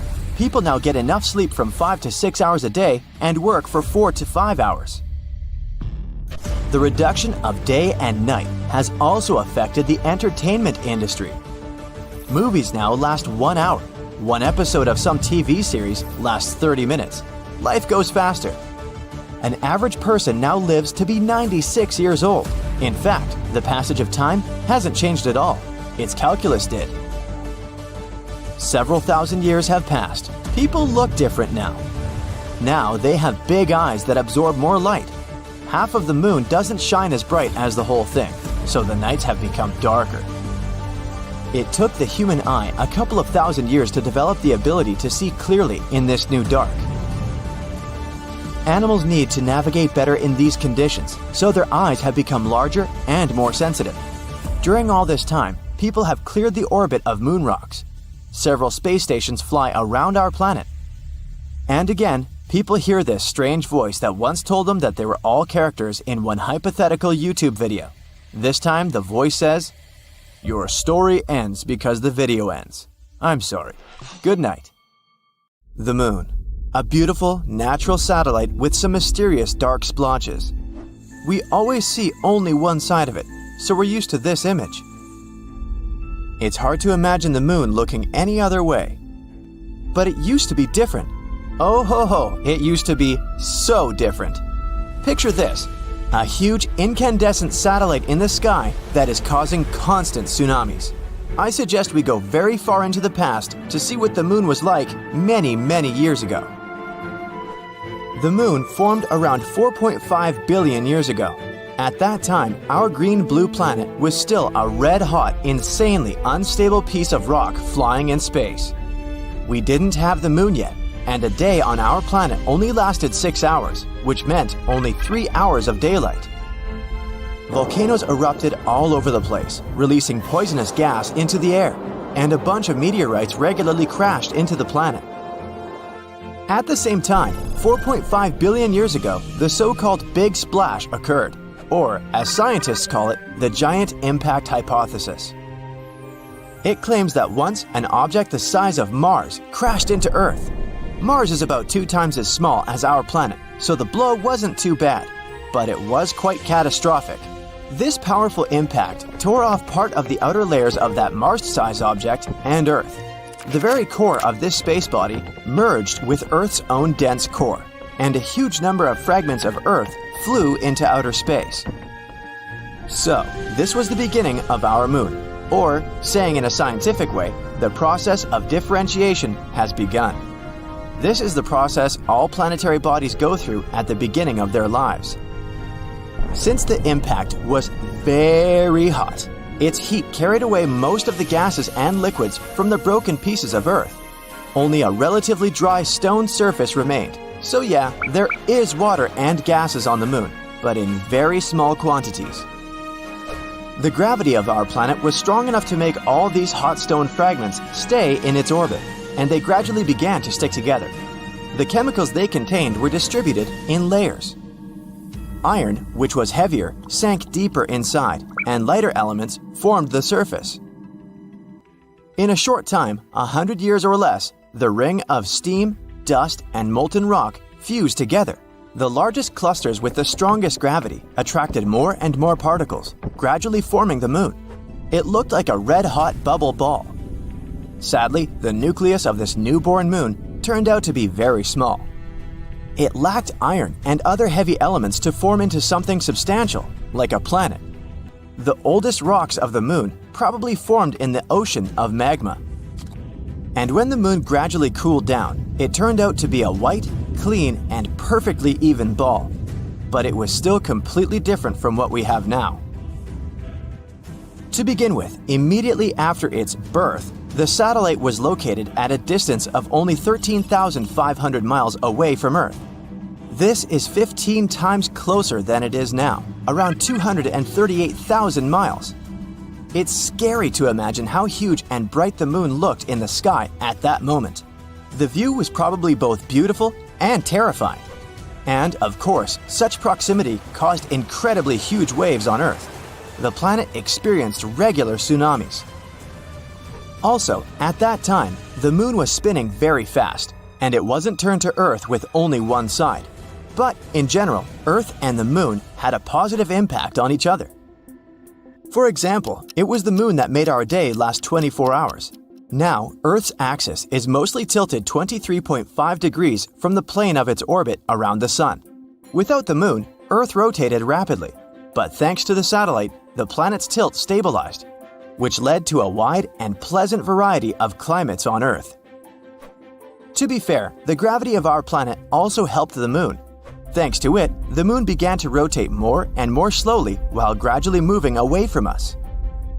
Over the years, its orbit has moved far away from our planet. At the same time, the moon became tidally locked to Earth. This means that its rotation period coincides with its orbital period. Or, in other words, the moon moves around itself as fast as it moves around the Earth. That's why the moon always faces our planet with only one side. When the moon moved away, tides on Earth became calmer. Now, water could flow to the most remote corners of our planet. It was then that life appeared on Earth. But back to the evolution of the moon itself. What was happening on its surface after its formation? The next stages of the moon's development were childhood and adolescence. And as is usually the case at this stage, this period was insane. No wonder, about 4 billion years ago, the solar system was going crazy. During the first 600 million years of the moon's existence, large asteroids and comets constantly collided with it. Now, they were bothering not only our Earth, but also its satellite. These impacts were the most powerful in the history of the moon. They left many large craters, which were later filled with dark rock. So, Earth wasn't enough for you, huh, space? Once, a dwarf planet crashed into the moon. It was about the size of Ceres. the largest object in the asteroid belt between Mars and Jupiter. This explosion formed the SPA basin and also forever changed the appearance of the Moon. Can you see that dark spot on the far side of the Moon? Right there in this very south? This spot is called the South Pole Aitken Basin. Its diameter is about 1,600 miles. And yes, it was formed by the impact I've mentioned, about 4.3 billion years ago. This planet brought with it a bunch of complex and strange chemical compounds that scientists are now finding all over the far surface of the Moon. These compounds began to emit a lot of heat, melted part of the lunar mantle, and, oops, accidentally woke up volcanoes. The volcanoes began to erupt furiously. A huge amount of magma was distributed over the surface of the Moon. Many years later, it cooled down, leaving behind those famous dark splotches that we're so used to. They're called the lunar maria. There are much fewer craters there than on the lunar highlands. But for the last billion years, the Moon has been geologically inactive, except for occasional collisions with meteorites. In general, the appearance of the Moon changed forever as a result of these events, and, battered and tired, it entered adulthood. But even then, it couldn't get any peace. A bunch of meteorites decided to bother it again. Honestly, it wasn't that bad. There were many collisions, but all of them were quite small. They just left a bunch of craters and pits on the Moon and maybe damaged its mantle a little.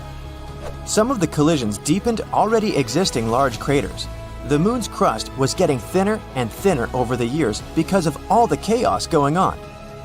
And now we call this upper part of the lunar crust covered with craters the lunar highlands. All those white and bright areas of the Moon, the highlands. But in the end, the universe finally calmed down, for now at least, and the Moon began to look the way it does today. There are still many things we don't know about Earth's natural satellite. There are moments in its history that scientists still can't accurately explain, but they're continuing to study our beautiful satellite. The data about the Moon is useful to people not only for its own sake.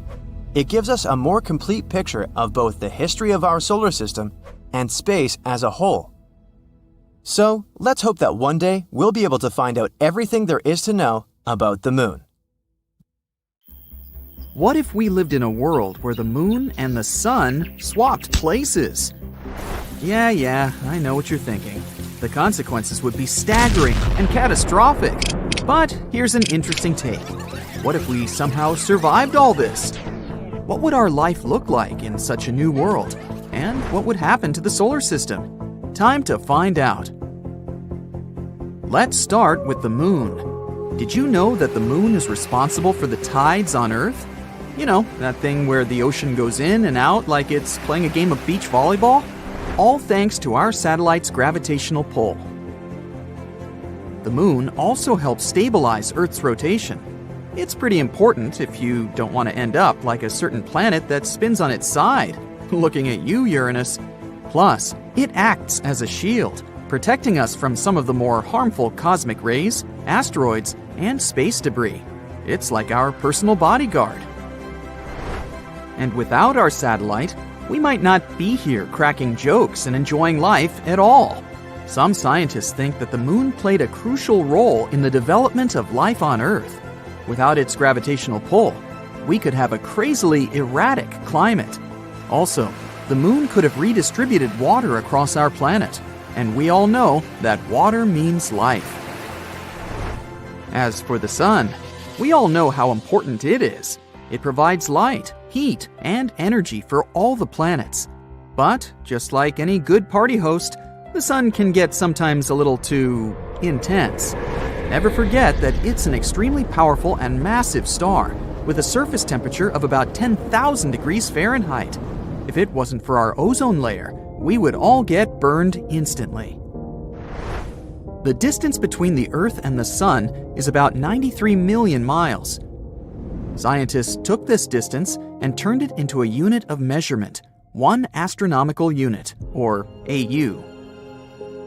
The closest distance that the Earth could approach the Sun without being completely destroyed is about 0.9 AU. At the same time, if we move too far, further than about 1.2 AU, our planet will turn into a snowball.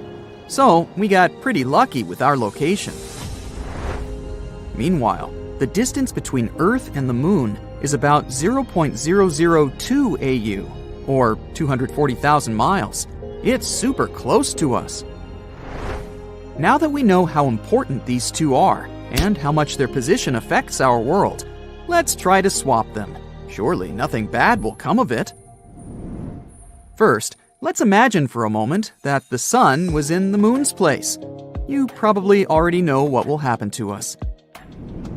The intense heat and radiation from the Sun would be like the world's worst sauna, with the temperature on Earth rising rapidly.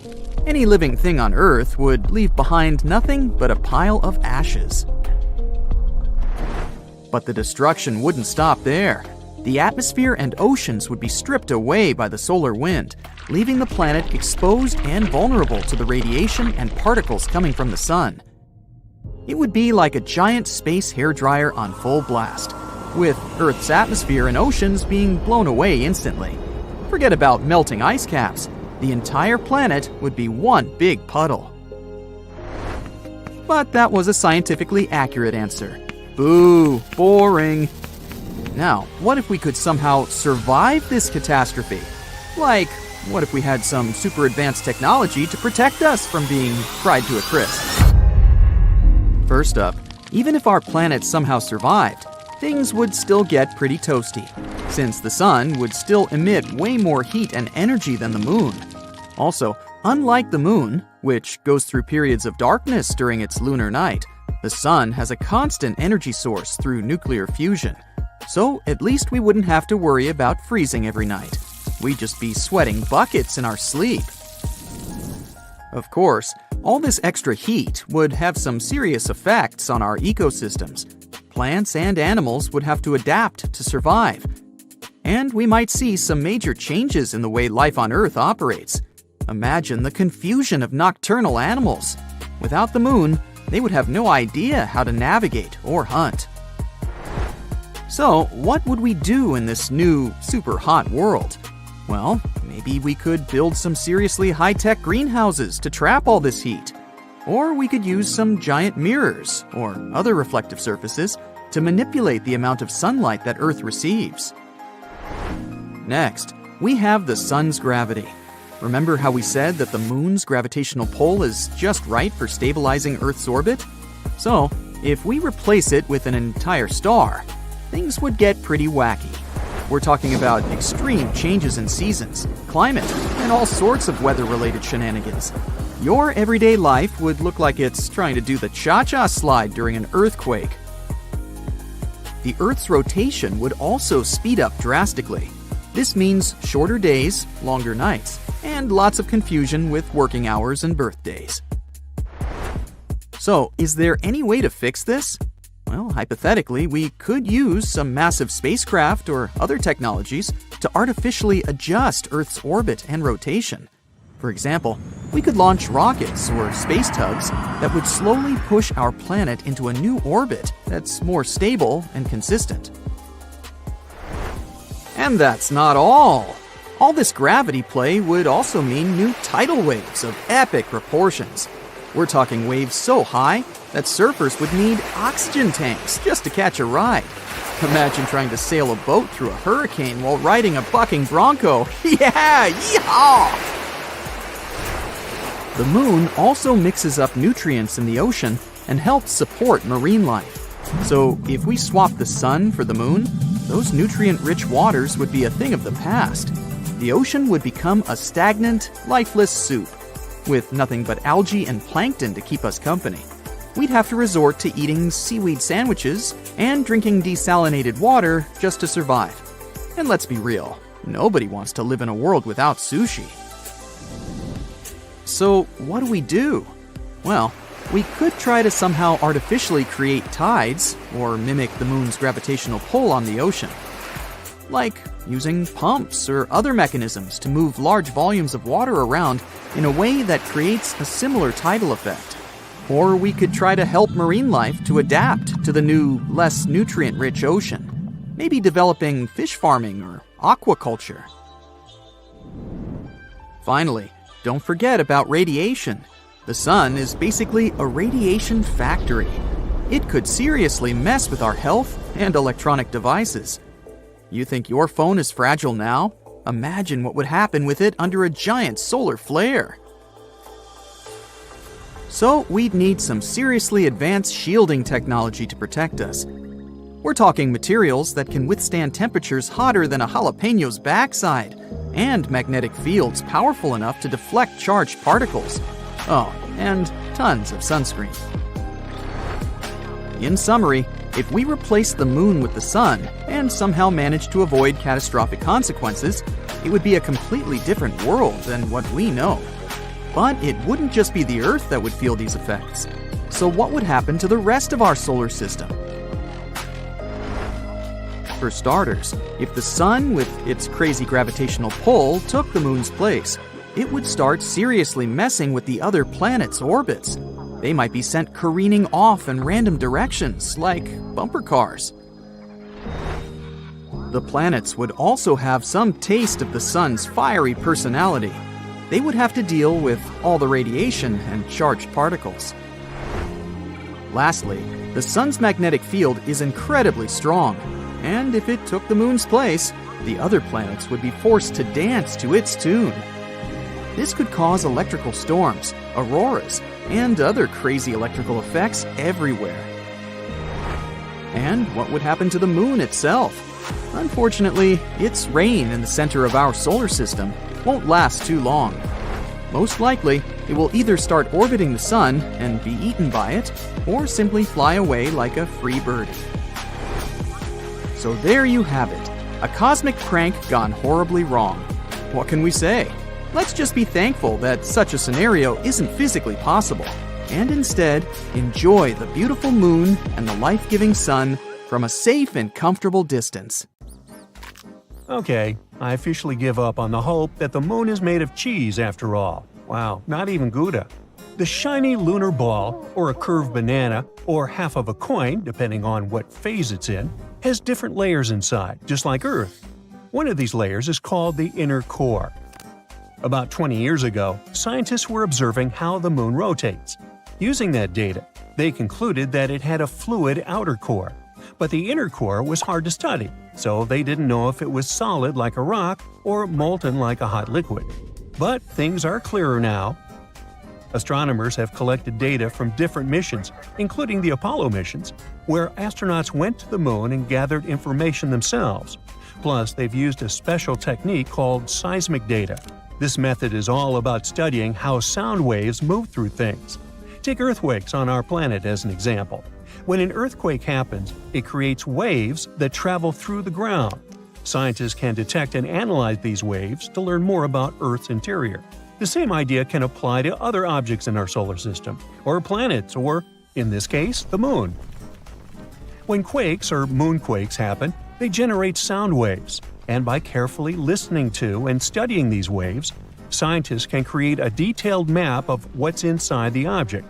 They can figure out things like different layers, what they're made of, and how they're arranged. To check the moon's deep interior, scientists also use something called laser ranging. This method measures the distance between the surface of the Earth and the moon very precisely. And ta-da! Our natural satellite's inner core is a dense, solid ball made of iron, just like Earth's. It's about 310 miles wide, which is nearly 15% the size of the entire moon. Researchers also have stumbled upon evidence that supports the theory that the layer between the moon's surface and its core, called the mantle, has been moving around as the moon evolved over time. This movement is something we call lunar mantle overturn, and it could explain why we find elements rich in iron on the lunar surface. Mantle material ends up being carried upward, and the volcanic rock remains in the moon's crust.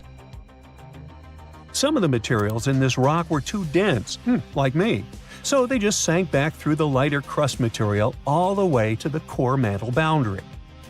It's like a cycle where the moon's mantle material goes up during volcanic activity, carries iron-rich elements to the surface, and then sinks back down. There's another mystery scientists have been trying to solve. What caused the moon's magnetic field to weaken and nearly disappear over time? It seems that now that we know about the iron core and the global mantle overturn, we might get some more answers about the Moon's magnetic field. Knowing what the inner core is like can help us better understand the Moon's history as well as the history of our entire solar system. Now, one of the theories that's widely accepted about the origin of the Moon says there was a massive collision between Earth, in its early stages, and another mysterious object in our solar system. It's called the Large Impact Theory, and this collision was so strong it ripped off a big chunk of the primitive molten Earth. I mean, not so big compared to what's left. If you put a US nickel next to a green pea, you get a good idea of how big our planet is compared to the Moon. Now, this chunk was set into orbit around our planet, and this might have happened about 95 million years after our solar system formed. The object that collided with Earth could have been about 10% the mass of our home planet and roughly the size of Mars. Well, it makes sense. Earth and the Moon do have similar compositions after all. Of course, there are other ideas about how the Moon formed. One says that the gravitational force of our planet captured it. This means that the Moon was just an object innocently passing by when suddenly it got attracted and pulled into Earth's orbit. There's even a hypothesis that Earth stole the Moon from Venus. Ooh. In that case, the Moon shouldn't complain. I guess the view is way better here. So yeah, the Moon and Earth are similar when it comes to rocks and some minerals. But the Moon doesn't have the same atmosphere as our planet. Its atmosphere is thin and consists of some weird gases that include potassium and sodium, which is not something you can find in the atmosphere of Mars, Venus, or Earth. And the rocks on the Moon don't contain water, but that doesn't mean there's no water at all up there.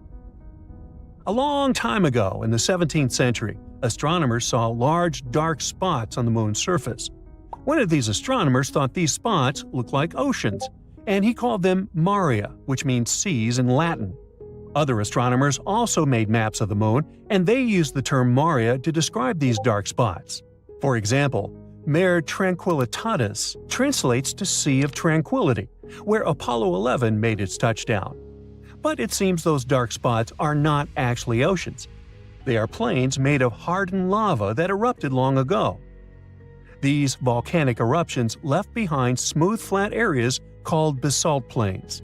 In the late 1800s, one skywatcher studied the Moon and found it didn't have an atmosphere.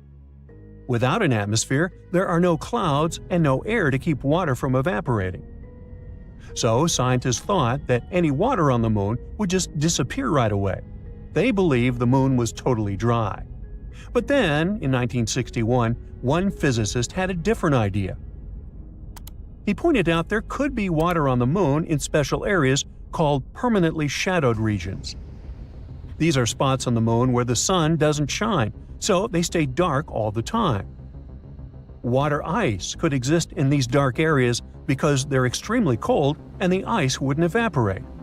But when astronauts from the Apollo missions went to the Moon, they brought back soil samples, and scientists found no signs of water in them. So everyone went back to thinking that the Moon was completely dry. In the 90s, NASA focused on these shadowed craters and found high concentrations of hydrogen, which meant there could be ice at the Moon's poles. They still weren't certain, so they kept digging and, after a while, found hydrogen trapped inside tiny beads of volcanic glass. Since there are no active volcanoes on the Moon today, which means water probably was present on the Moon when these volcanoes erupted long ago. Plus, there could be way more water back in the early days of our Moon. In 2020, NASA's SOFIA mission showed us what we'd been looking for a really long time. There is water on the Moon after all. It turns out the water is hidden within the grains of lunar dust or sticking to the surface in the sunlit areas of the Moon. So there are no oceans like we have on Earth, but at least there's something. The question remains, how did water even get there? It seems the Moon had a chaotic history back at the time when it was forming, as probably most of the planets and moons in our solar system. So there is some evidence that water came there from comets hitting its surface back in the old days, or maybe even keeps on coming from those that are slamming into the Moon right now. We're talking about a chaotic situation where icy micrometeorites collide with the moon's surface, and dust then makes an even bigger mess when interacting with the solar wind. But we're waiting to find out more about this. Because, as we all know, when you mention water, you also inevitably talk about life. That's why we want to know more, for instance, about all that ice hidden in polar craters on the moon. Maybe it can teach us more about how life developed on Earth. Maybe comets brought all the necessary elements here. Then, what if there are some of those elements stuck in the ice on the moon, too?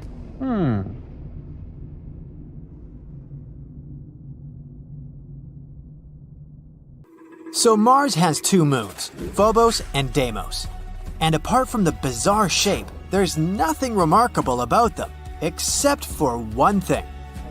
Not so long ago, scientists discovered a strange phenomenon on the surface of Phobos, and they still can't find any explanation for it. What is this phenomenon, and what does it tell us about the history of our solar system? Let's find out. American astronomer Asaph Hall discovered Phobos and Deimos back in 1877. Did you know that all the planets in our solar system are named after Greek and Roman deities? For example, Mars or Ares is the famous deity of war. That's why the satellites of this red planet were named after the sons of Ares, Phobos and Deimos. These beautiful names actually have creepy meanings: fear and horror. In 1971, NASA's Mariner 9 telescope took the first pictures. That's how we found out that these guys weren't at all like our moon. They had this weird shape, a strange and unstable orbit. Moreover, there are no other moons in the solar system that move as close to their parent planet as these two. Well, they are its sons after all.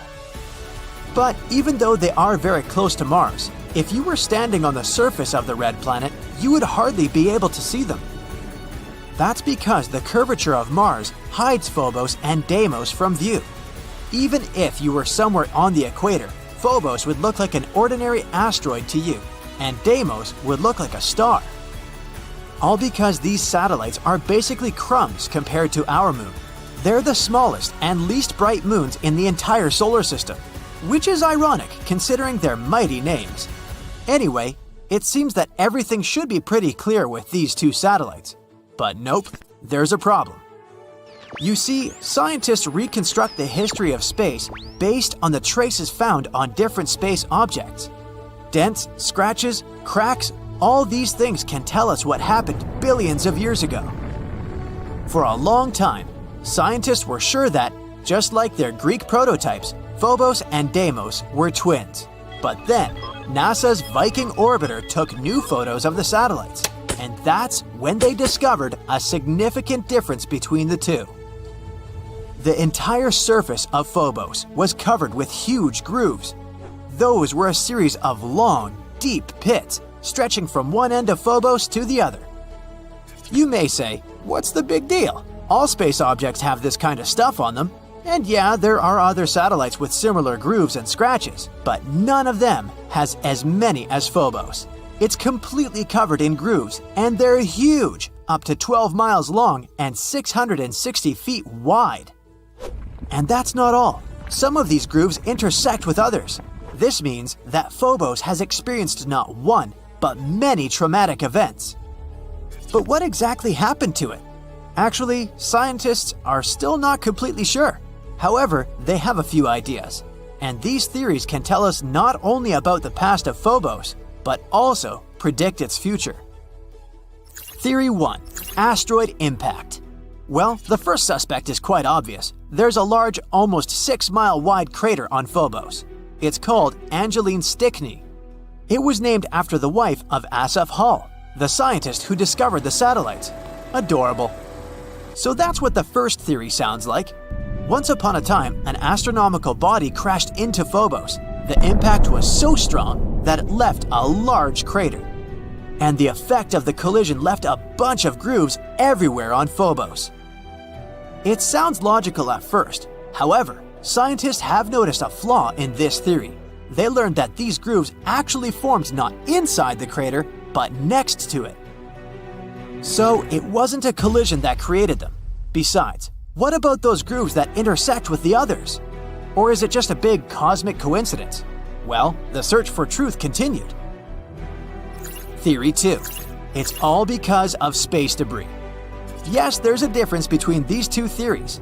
In this case, the grooves aren't a direct consequence of the collision. Rather, it goes something like this. Something crashed into Phobos. This impact caused a bunch of rocks to be thrown into space. Some of them were lost in the universe forever, but others were small enough to be pulled back to Phobos. Passing next to the moon at a steep angle, they would crash into it, jumping away, and so on. And since the gravity of Phobos is very weak, perhaps they couldn't stick to it. In other words, these rocks were continuously pulled toward and pushed off of the satellite for many, many years. This theory explains the intersecting grooves. It's because the rocks were constantly falling into those places. It sounds quite logical, but there's another problem. We don't see any boulders on Mars or on the surface of its moons. But all this debris was supposed to get trapped by gravity and remain somewhere in the planet's orbit. This, or simply become part of Phobos. In other words, if this were true, we'd find evidence of this theory under layers of dust. But that didn't happen, so this explanation didn't satisfy astronomers either. Therefore, they continued to look for the culprit. Maybe the grooves have nothing to do with Stickney Crater at all. Maybe the real culprit is something else, something even more powerful. Could it be Mars itself? Theory 3. Mars is a twist villain. The previous theories imply that Phobos and Deimos were originally pieces of Mars. Like once upon a time they broke away from it and became satellites, just like our moon. But what if that wasn't the case? Observations made by NASA's Mars Global Surveyor show that Phobos and Deimos are made up of elements which are mainly found in meteorites and asteroids. So, what if Phobos and Deimos are asteroids?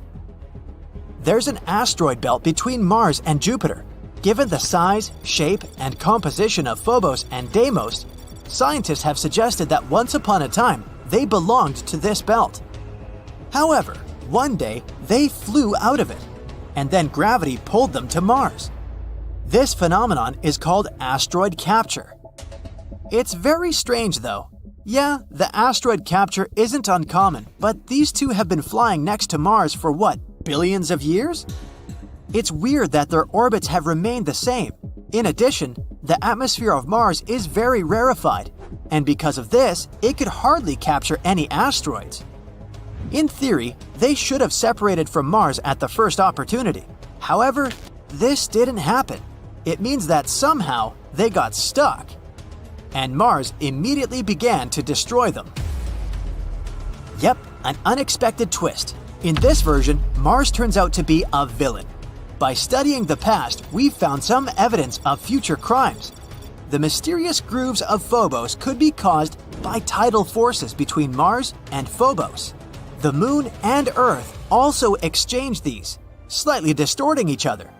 But since Phobos is much closer to Mars, the impact of gravitational forces is much stronger.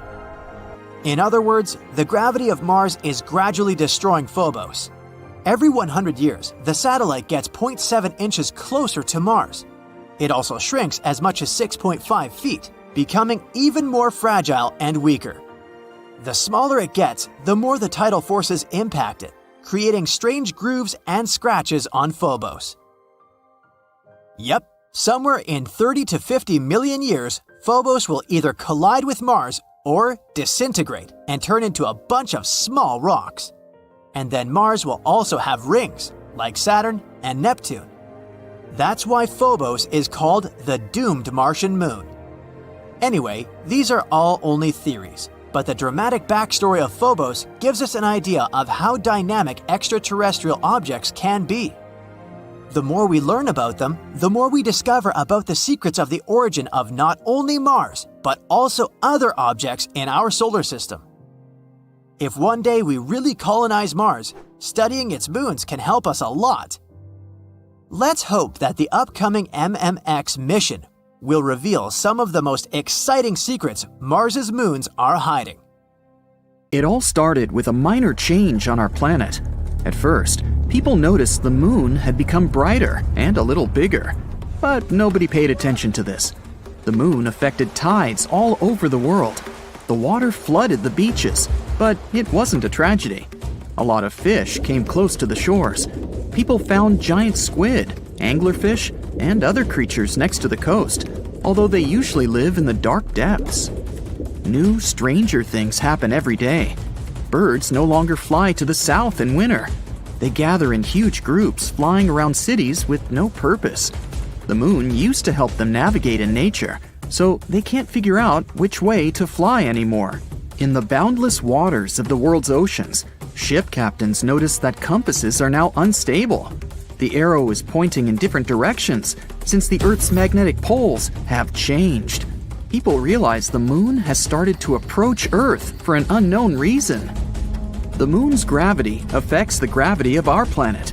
This entails changes in the climate, the behavior of all living beings, and the magnetic field. Now, it rains in the driest places and gets hot in the coldest lands. It's knocking down ecosystems all over the planet. People living near forests hear wolves howling all the time. The moon drives these animals mad. The Earth's natural satellite is growing in size and lights up the night much brighter. Nothing critical has happened yet. People don't panic because they don't want to believe the end is coming.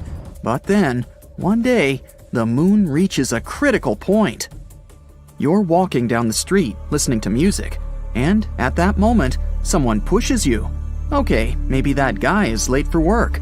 You keep walking, and a girl coming by hits your shoulder. "I'm sorry," she says, and goes away. You've noticed the fear in her eyes. You look ahead and see people running towards you. You take off your headphones and hear screams and sirens. People leave their cars and run away. Hundreds of seagulls are flying in the sky.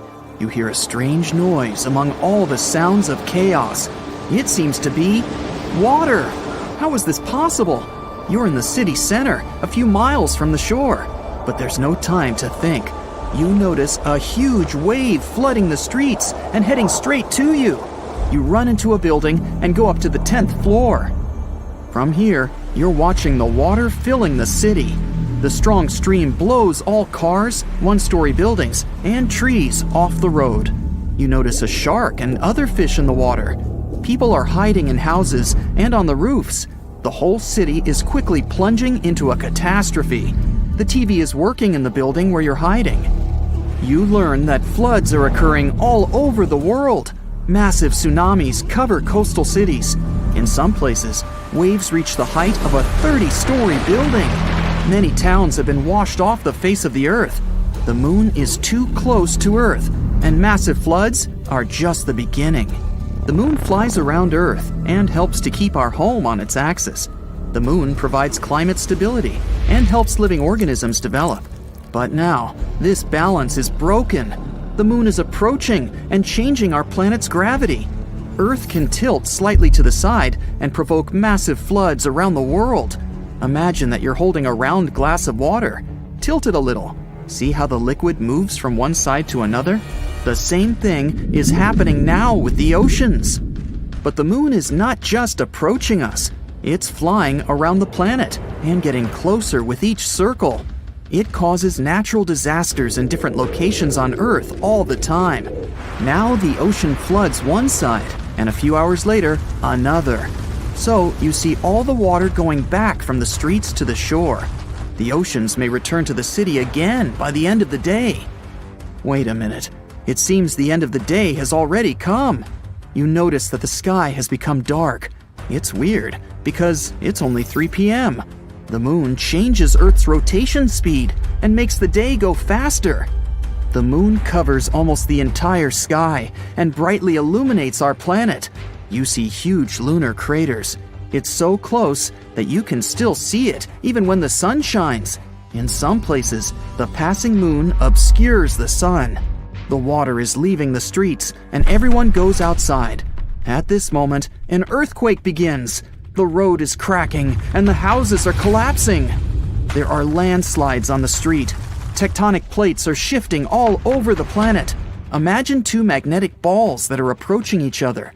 So, one ball is the moon, and the second one is Earth's core.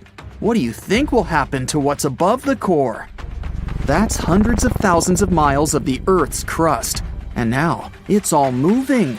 Destructive cracks are emerging all over the world. The planet's highest mountains break down and turn into a pile of stones. The seabed cracks and releases magma from the underground depths. Volcanoes wake up and erupt magma. Clouds of volcanic ash cover the sky from the sun and the glowing moon. But the scariest thing is still ahead. A collision is inevitable. The moon flies around the planet like a ball in a round glass with a hole in the center.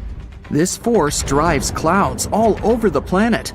Now there's a thunderstorm, but in 5 minutes, it will be snowing. Then the night comes, and it starts raining. Water droplets consist of mud and volcanic ash. It's difficult for people to breathe without gas masks. Atmospheric pressure is constantly changing. Some people experience severe migraines, and some have sore joints. But there's no time to think about your health. Humanity needs to figure out how to save itself from the collision. A new gravitational order will come when the moon crashes into Earth. Continents will change their shape. They will combine into one giant piece of land or split into 100 smaller ones. The energy of the collision can burn all the oxygen in the atmosphere and make the planet unsuitable for life. Hiding underground also makes no sense because of deep earthquakes. People decide to spend their last hours with loved ones and their families. The moon is getting closer. It's now at the same distance as the International Space Station. The moon covers the sky. Many cities are in the shadows because of the waves. Tsunamis, several miles in height, crash down on the ground.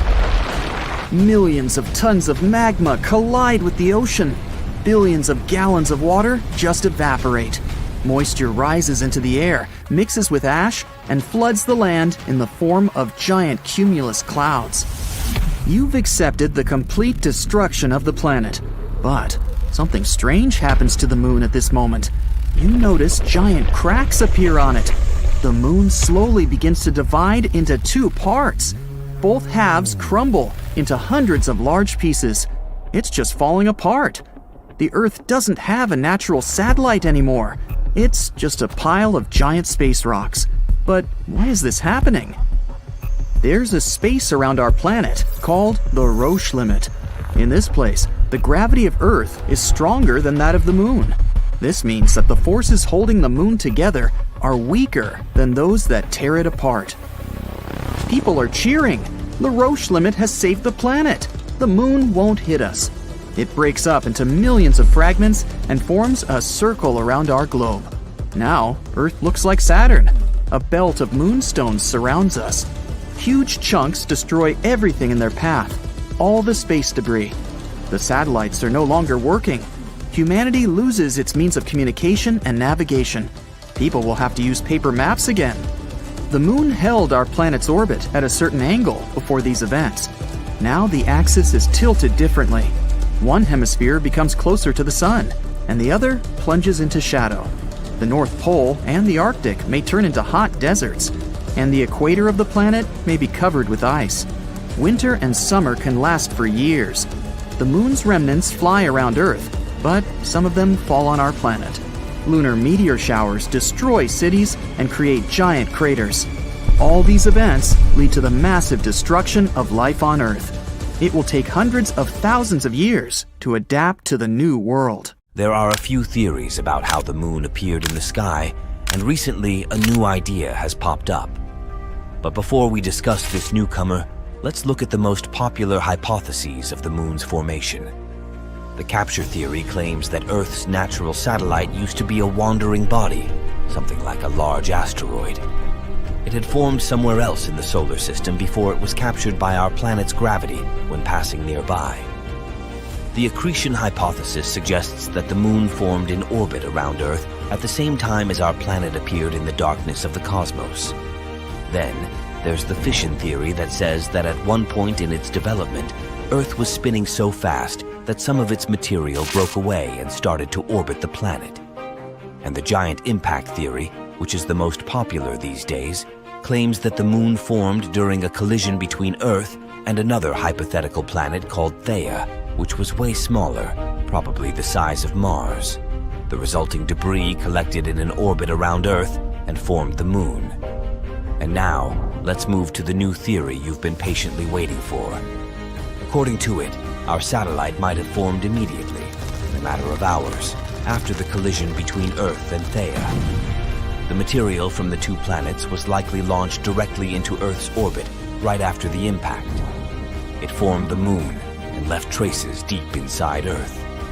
In previous scenarios, Theia's remains were thought to have been scattered all over space, mixing with just a bit of the material coming from our own planet. But then, why do we see such shocking similarities between the moon's and Earth's compositions? Could it be that Theia was isotonically and chemically similar to Earth? Unlikely. But according to the new theory, more material from Earth was used to create the moon, its outer layers in particular. It might explain this similarity in composition. One more theory also tries to explain this mysterious similarity, the synestia model. According to it, our satellite formed inside a swirl of vaporized rock left by the collision. But this theory can't explain the moon's current orbit. The new single-stage theory does offer us plausible explanations for both the similarities in composition and the orbit of the moon. It might also provide us with some answers to previously unsolved mysteries. Since this scenario puts the moon into a wider orbit and gives it an interior that is not fully molten, it can explain the satellite's tilted orbit and thin crust. In any case, to confirm one of these theories, we need to analyze future lunar samples that will be brought to Earth by NASA's upcoming Artemis missions. Scientists will be able to get their hands on some material from deeper beneath the moon's surface and compare if real data matches these simulated scenarios. In the past, the Apollo missions already brought back about 1/3 of a ton of rock and soil from our satellite. These samples showed that Earth and the moon had some remarkable chemical similarities. They could only suggest one thing. These space objects had a linked history. If the moon had formed elsewhere and been captured by our planet's gravity later on, its composition would be very different from that of Earth. But if the moon had been created at the same time as Earth, or if it had broken off our planet, the type and proportion of minerals on the moon would be the same as on Earth. But they are a bit different. The moon's minerals contain less water than their terrestrial counterparts. The satellite is also richer in materials that form rapidly at high temperatures. That's why the most accepted model of the moon's formation these days is the giant impact model. Meteorites coming from the moon are a great source of data for studying the origins of our satellite too. They can tell us even more about the moon than Apollo samples, all because such meteorites come from all over the surface of the moon. Meanwhile, Apollo samples were collected just in one place near the equator, on the near side of the moon. In the universe, wonders are never in short supply, and each one tells us a story about time, space, and our place among the stars. One such tale revolves around our closest celestial neighbor, the moon. This enigmatic satellite, accompanying Earth for billions of years, has captivated human attention throughout the ages. From the first shamans worshipping the moon to modern-day scientists probing its surface, it remains a key to understanding our past, present, and perhaps future. Here's the sun. It's in the center of our solar system. Mercury, Venus, and here's Earth and the moon. The Earth takes 365 days to orbit around the star. At the same time, the moon revolves around the Earth and completely orbits our planet in 27 days. The Earth creates a shadow zone, and sometimes the moon passes through it. The shadow is cone-shaped and gradually narrows. The moon is 238,000 miles away. That's like 9 lengths of the equator. At this distance, the width of the shadow is about 2.6 times the width of the moon. When the moon is in this zone, direct sunlight doesn't reach it. That is, it should have disappeared, but instead it becomes red. All because the sun's rays pass through the Earth's atmosphere. They scatter and most of the blue light disappears. but the red and orange rays continue and hit the surface of the moon. Voila! You see a phenomenon called the blood moon. By the way, this curvature of light occurs at sunsets and dawns. The atmosphere scatters the blue light, and you see a red and orange sky. If you were standing on the surface of the moon during a total lunar eclipse, planet Earth would be exactly between you and the sun, so you would be able to observe the solar eclipse. The surface of the Earth would become entirely dark for you. All you'd see would be the sun's corona illuminating the edges of the planet. The Earth from the surface of the moon is almost the same size as the moon from the surface of the Earth. Such a red eclipse of the moon is rare because several factors must coincide. One of them is that the moon must be full. Usually, you can see 2 total lunar eclipses a year. In 2038, you'll be able to see 4 such eclipses, and the eclipse itself can last up to 108 minutes. But this is rare, and the last time such a long blood moon was seen was in 2000.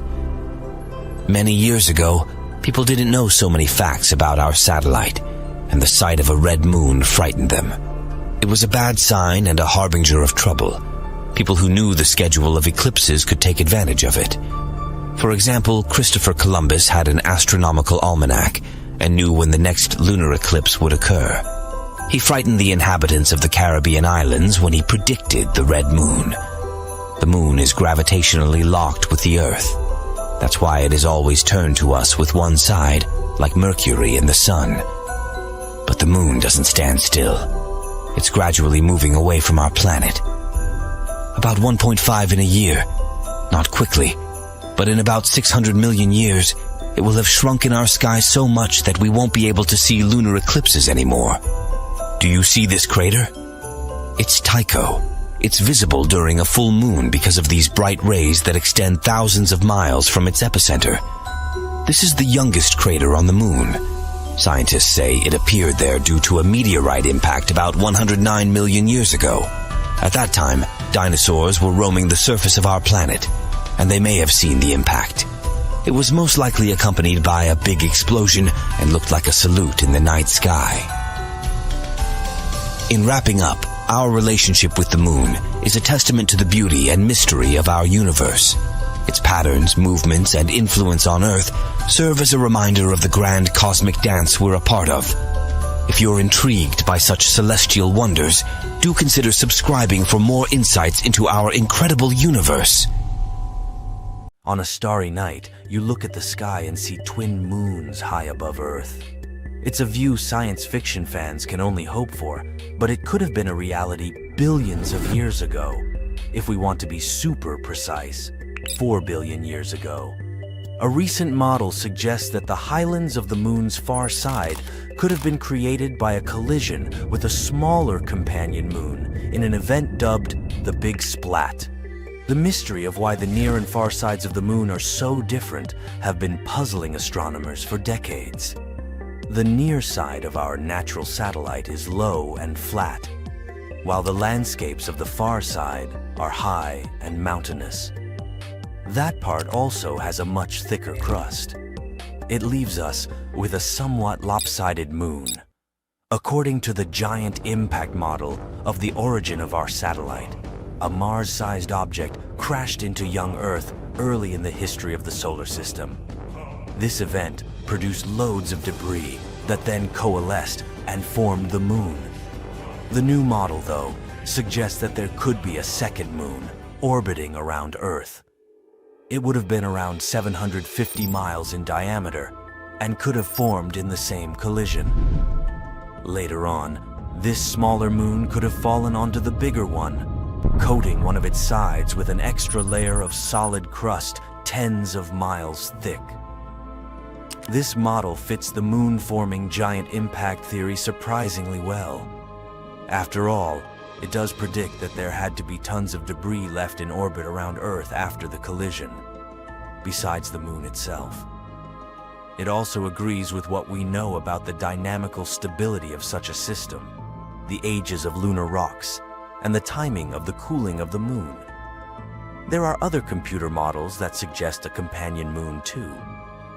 Another team of scientists used computer simulations to figure out the dynamics of the collision between the Moon and a potential smaller companion.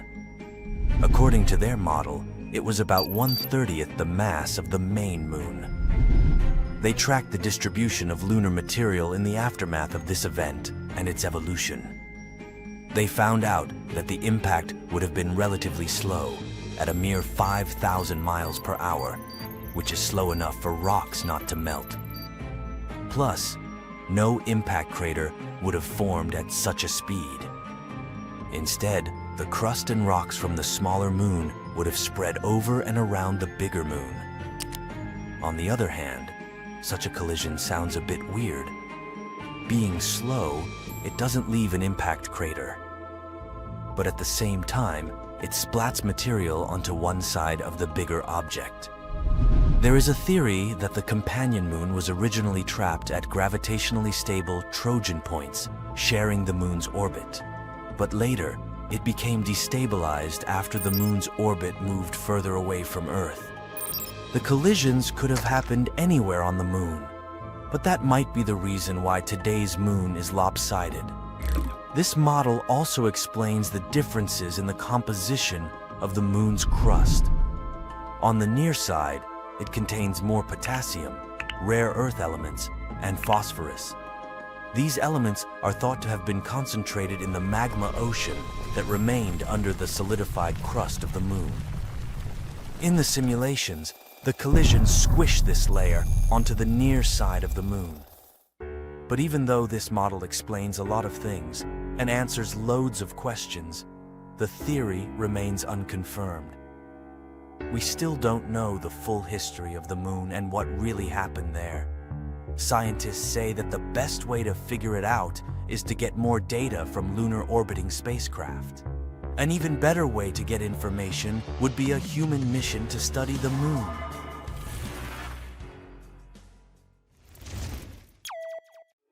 You hear some noise in the street and rush up to the window to check what caused it.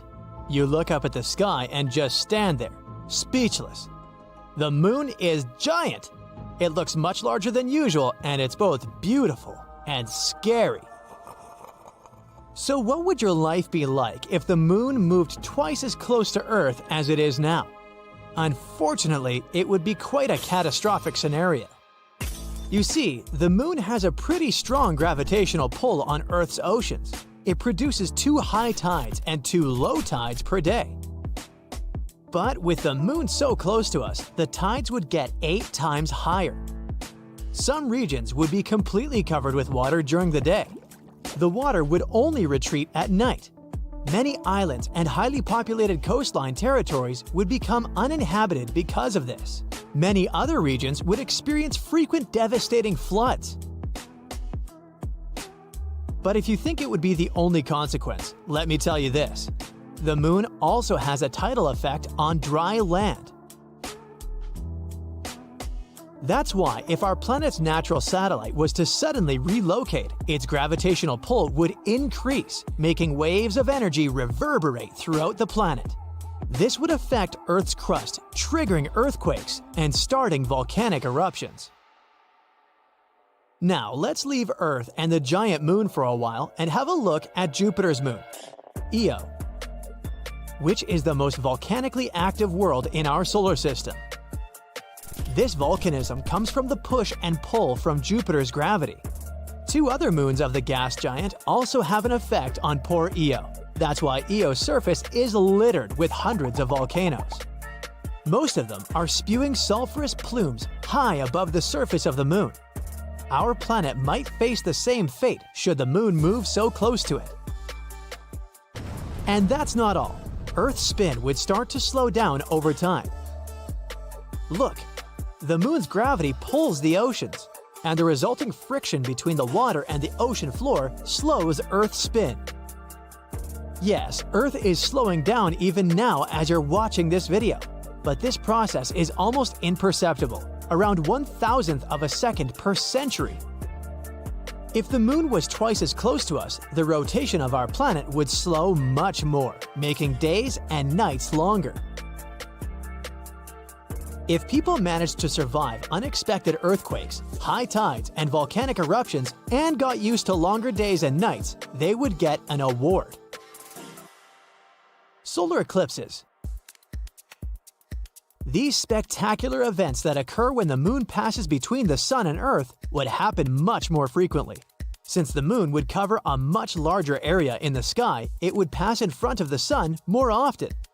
People on Earth would be able to see the sun's outer atmosphere, called the corona. It would shine beautifully around the silhouette of the moon. Such solar eclipses would also last much longer. But what if the moon didn't shorten the distance overnight? What if it was a much slower and much more gradual process? Then our planet's crust would shift more slowly. Tides wouldn't change so dramatically either. This would let living creatures on the planet get used to the new conditions and adjust in time. Longer days and nights would likely change the climate, and animals would have to evolve to adapt to it. Their eyes would have to change to be able to deal with brighter moonlight at night. Prey would have to learn to hide better, but predators, on the other hand, would have more advantages when hunting. But what catastrophe would have to happen to make the moon move so close to Earth? Well, it could be some massive object, like a giant asteroid passing very close to the Earth-Moon system. If the moon was in the way of this space traveler, it could take energy from Earth's satellite, which would cause the moon to spiral towards our planet.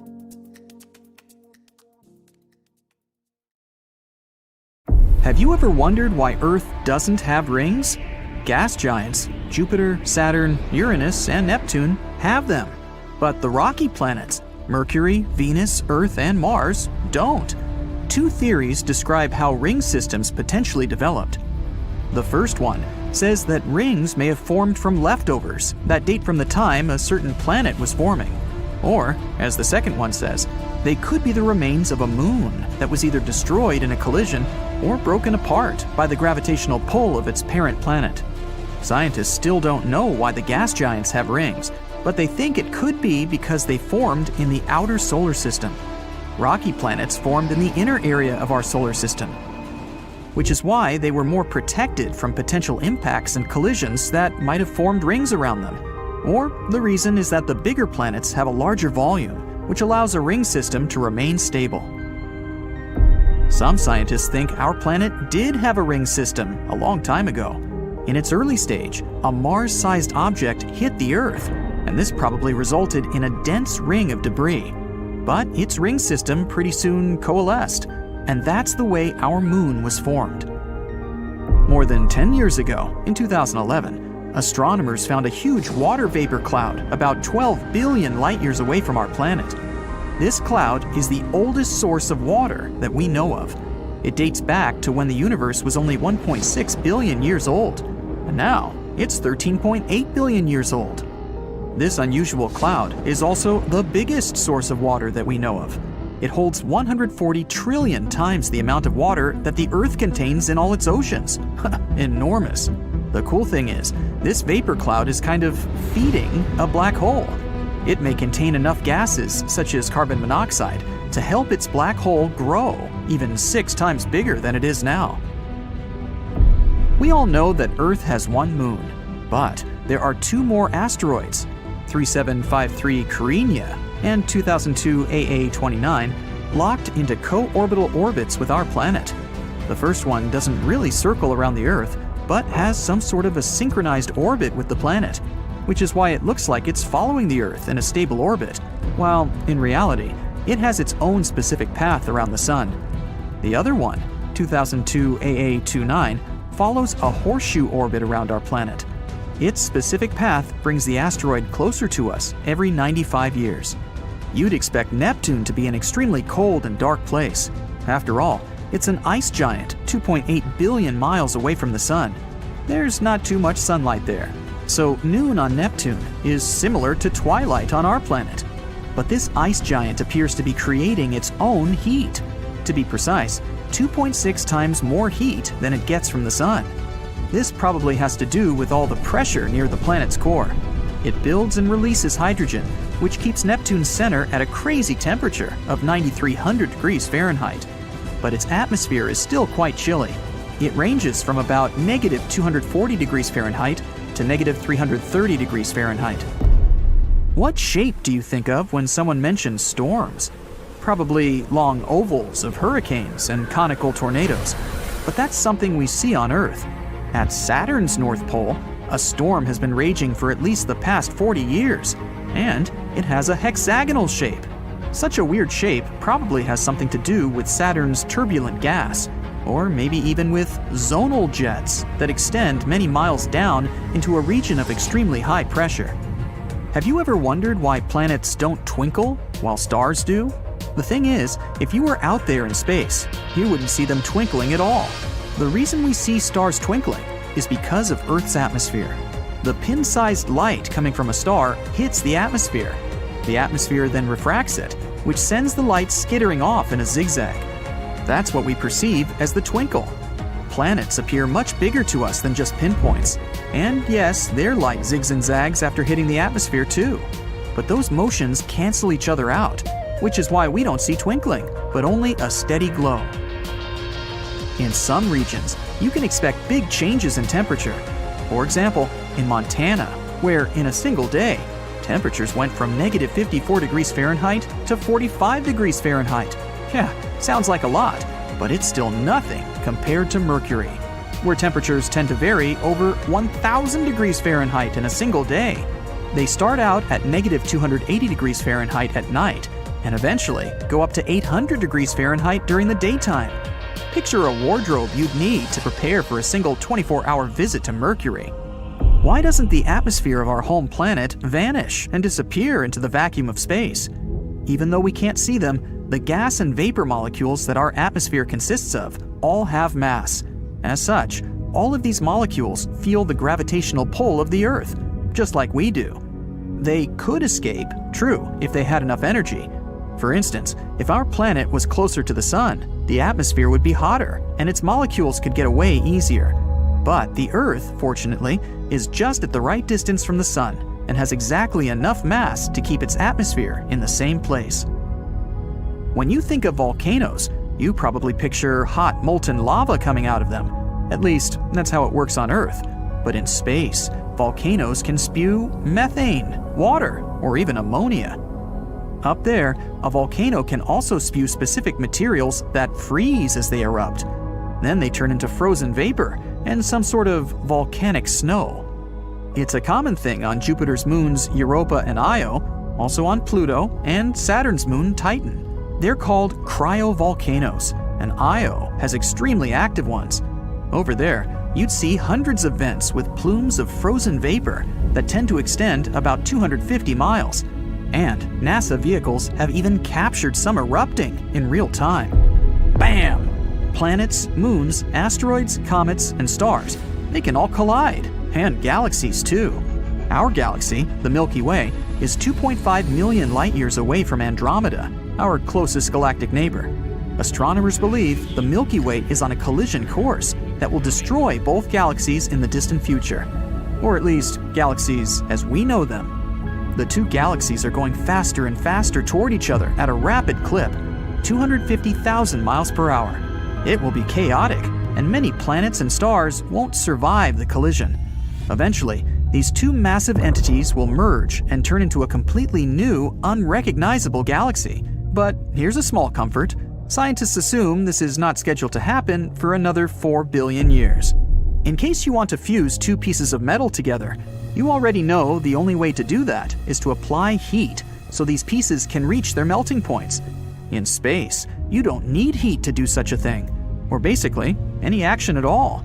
We call it cold welding, and such a phenomenon happens when you slide the metal pieces over each other. In that case, they wear away their protective oxide layers. On Earth, these layers stop them from fusing, but in space, this type of protection disappears. That's why the electrons from one piece of metal just flow into the other piece. And ta-da!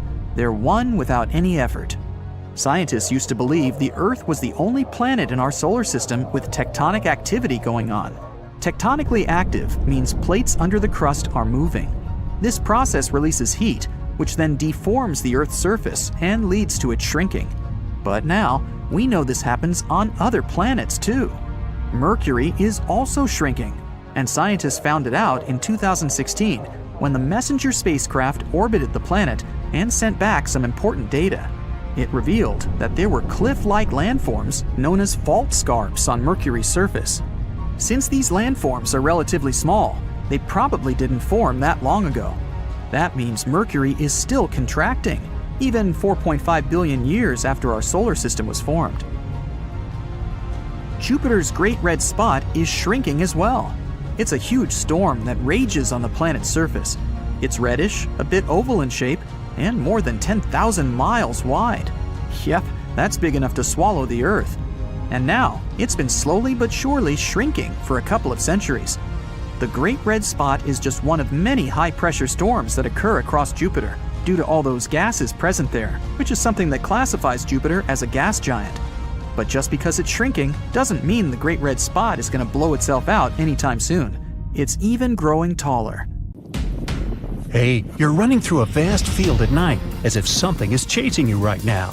The light of the full moon brightens your path, and you see a circle of light around it.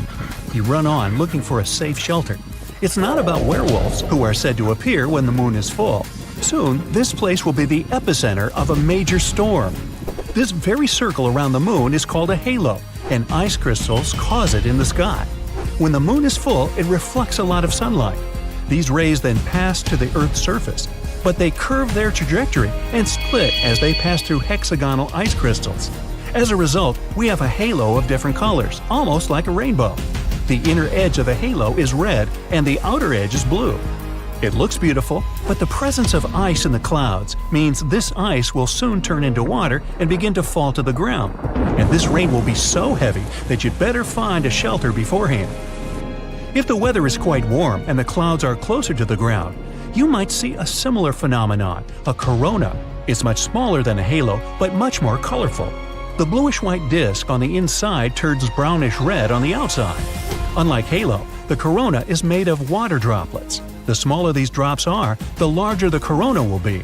If the water droplets are large, the corona will look like a bright spot the size of the moon itself. Both the corona and halo might also occur during the day when the sun is shining. But be sure to wear sunglasses before just glancing at it, because it's very bright and really bad for your eyes. As soon as you find a shelter, it starts raining heavily. Whoa, what is that? Are you being photographed? No, the flash you just saw is lightning. Bam! Thunder is so strong, the windows in the house start to shake. Here's a tip on how to tell if you're far away from the epicenter of a thunderstorm. When you see lightning, start counting. 1 1,000, 2 1,000, 3, and so on. When you hear the thunder, stop counting. Now you have to divide that number by 5. If you can count to 5, it means the epicenter of the thunderstorm is 1 mile away. If you didn't find a shelter before the thunderstorm started and it caught you in the open, leave the high ground immediately. Any mountain or hill is a high-risk area. Don't even think about hiding under a tree. Tall objects are the first target for lightning. Power poles are also at risk.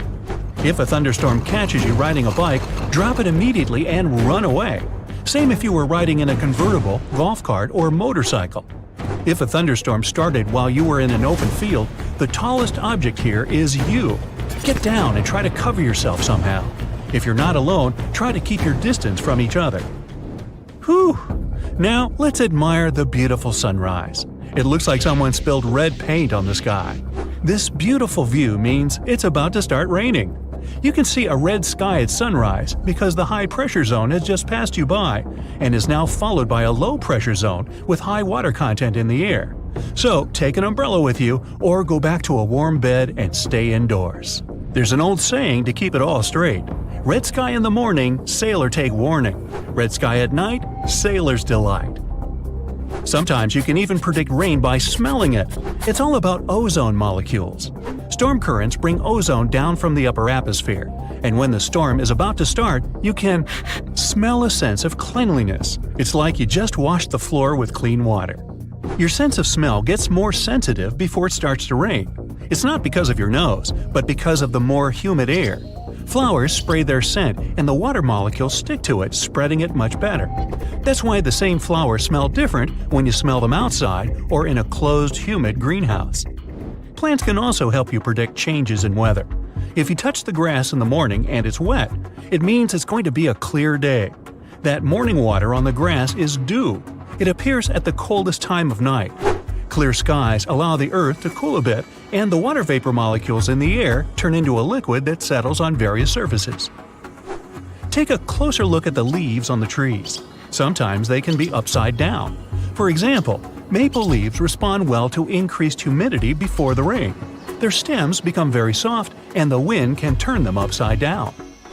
But the best indicator is pine cones. The seeds are inside the cone, just under its scales. The pine needs to keep them as dry as possible so that the wind can carry the seeds far away and new trees can emerge from them.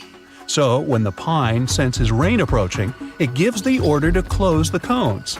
Then the scales close, protecting the seeds from the water. And instead of boring weather forecast hosts, you can just follow the animals and insects. Have you heard the crickets chirp? That will be your thermometer for today. Set the timer for 15 seconds and count how many times crickets chirp. Add 37 to that number and you get the outdoor temperature value in Fahrenheit degrees. All because air temperature directly affects crickets' metabolism. It can chirp slower and faster depending on how warm it is. So throw away your thermometer and get yourself a little friend. Now, if you don't like insects, look up into the sky for birds. If they're flying high, it'll be a clear and sunny day. But before it rains, air pressure prevents birds from flying high. You may see them flying in flocks very low, most likely looking for shelter. So even if the sky is clear, air pressure tells you that rain is coming. If you live near a river or lake, you can hear toads singing, although you can't quite make out the lyrics because it's in toad. They are especially loud before it rains hard. Toads, in general, love wet weather, so they just get excited. Rain is also the best time for females to lay eggs, so they scream loudly in search of a guy to wed. Ow! A mosquito has just bitten you. If mosquitoes are being especially aggressive, you better find a shelter fast. The insects are just trying to eat more before they have to starve during the storm. Also, the warm, humid air makes us sweat more, and we become even more attractive to mosquitoes. Insects also gather in swarms before a thunderstorm. They love the moisture in the air and start circling in a dance. But then they vanish into thin air. It means you have 1 hour left before heavy rain starts. To predict the weather for the next day, you need to watch the bees. If it rains tomorrow, the bees work overtime. They're pollinating flowers actively because they know they won't be able to leave the hive the next day because of the rain. Squirrels can predict the weather for the whole season. They usually stock up on food for the cold times. And if they start doing it early, it's going to be a tough winter. You can see squirrels running around looking for acorns. They hide them in the ground and run to find the next one. The squirrels often forget where they hid their food. These acorns turn into little sprouts, so we have many new trees, all thanks to squirrels. Animals can also predict disasters like earthquakes. Scientists once did a study in an area with frequent earthquakes in Europe. They put trackers on cows, dogs, and sheep. About 18,000 earthquakes occurred there during that time. Most of them were insignificant, but there were also 12 with a magnitude of 4 on the Richter scale. And each time, before the earthquakes, researchers recorded strange animal behavior. It was as if they were trying to escape from the earthquake zone. Scientists believe animals can sense the ionization of the air before a disaster with their fur. Their good sense of smell also allows them to smell gas. It comes from moving deep underground and then trying to find its way out through small cracks in the surface. The first records of such animal behavior date back to ancient Greece. Cats, rats, snakes, and centipedes left their homes and fled to safety days before a major earthquake hit Greece. Some fish can predict the weather in the area. If sharks hang out near the shore, they're not necessarily looking for food. They may be hiding from a big storm at sea. The worst sign on the coastline is when all the water starts to go back abruptly.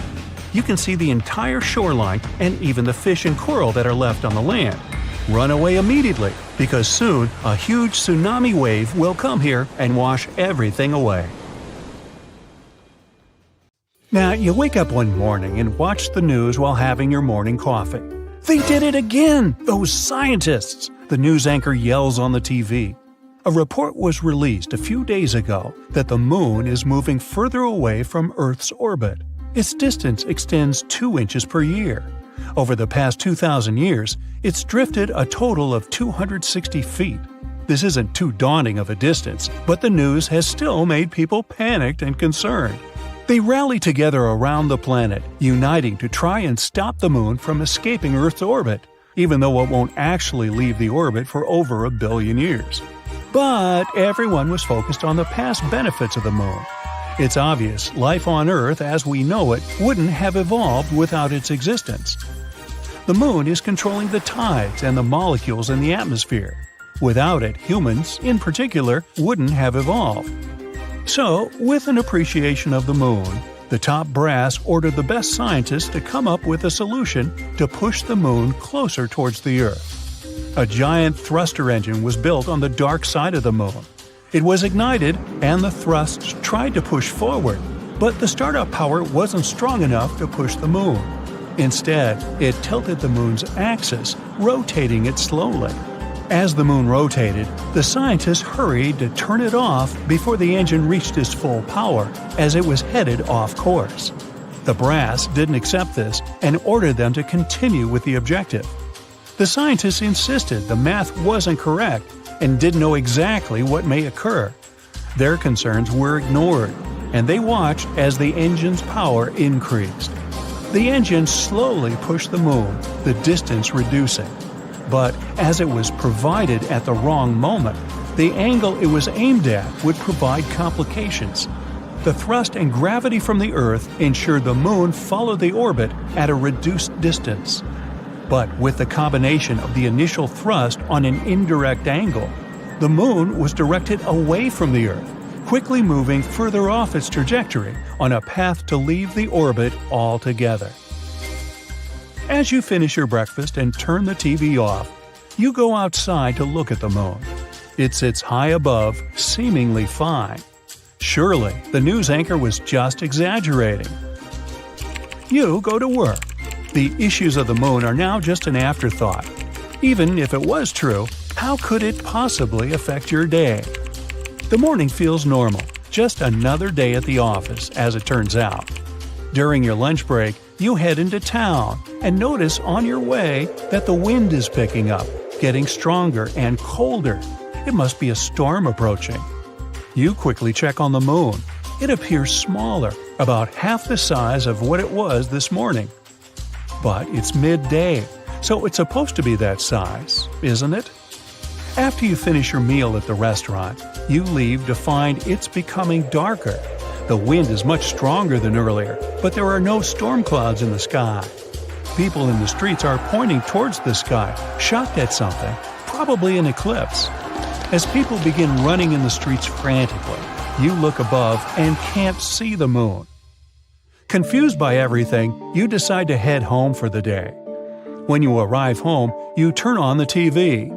The news anchor, who is now more serious than earlier, explains that the moon has left the Earth's orbit altogether and is flying off somewhere into space.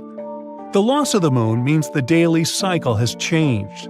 Now, there are only 6 to 12 hours of sunlight a day and over 1,000 days per year. I only have to work half as much, you say excitedly, pumping your arms in the air. The lack of the moon creates a completely different world. The pull of the moon's gravity is what keeps the Earth in a place at 23.5 degrees angle, ensuring the weather patterns and normal days that we're accustomed to. Baffled by all the scientific information, you go outside to just confirm you aren't being pranked. The shorter working week seems too good to be true. As you look out into the sky, you notice the stars are brighter than you have ever seen. You can clearly see the outline of the Milky Way's arms. The stars are far more numerous than you remember, with Venus glowing far brighter than them all.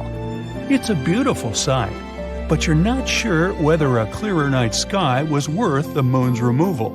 You have never been interested in astronomy. You decide to go to bed. It's a good idea to adjust to the new night and day cycle. You set your alarm for 2 hours. That should be enough, you say to yourself happily. Tomorrow is Saturday, after all. You need to get up early to go surfing. Gotta catch those high tide waves. You wake up, get your things together, and drive to the beach. The news on the radio explains some issues about how the Earth is now more defenseless to asteroids without the moon. Then they talk about some issues with the tides. Something about how the tide is now 1/3 the size it used to be before. You're unsure how this could affect the waves. Maybe it means they will be larger. You park at the beach, grab your board, and look towards where the surf should be. It should be high tide, but the sea is somehow a lot further away than normal. You shrug off the hurdle of having to walk towards the water. After a long, enthusiastic walk toward the gnarly waves, your mood changes as you approach, staring blankly at the tiny waves. Upset, you head home. While driving, you listen to the news and pay more attention to the information provided. In place of structured seasons, there are only erratic weather patterns. Winds are faster and stronger, creating more powerful storms, and in some places, there are just stagnant conditions. The equator is no longer always warm. The poles aren't constantly cold. The depths of water shrink. Tides only adjust to the sun's gravity, reduced to 1/3 of the pre-moon depths. Throughout the world, the seas change in altitude, shrinking at the poles, and the bulge of water around the equator shifts. The moon regulated the tides and provided the periodic changes that were a key element to assisting with life on Earth. Aquatic life forms are displaced within shallows worldwide. Life cycles of important microbial life have been upset. You couldn't imagine that something as simple as a change in the tides could be so important to billions of life forms. Water and precipitation, which is distributed across the globe, cannot provide sustenance where they did before. The weather has become more extreme, hotter for longer periods and colder for other parts of the Earth. Over time, some thousands of years in the future, dry deserts will transition into ice ages. These intense changes disrupt the natural order of all things for life on Earth. Not only did the moon control the tides and weather, but it used to pull molecules within the atmosphere as it moved. The now constant movement disrupts molecules, creating barriers for future evolution. You arrive home, upset after learning the disheartening news. Not only will you never be able to surf again, but all life on Earth will change. An age of devolution has begun. Over the next year, flora and fauna change to adjust to this new world. Migratory animals that would travel toward greener pastures find nothing at all.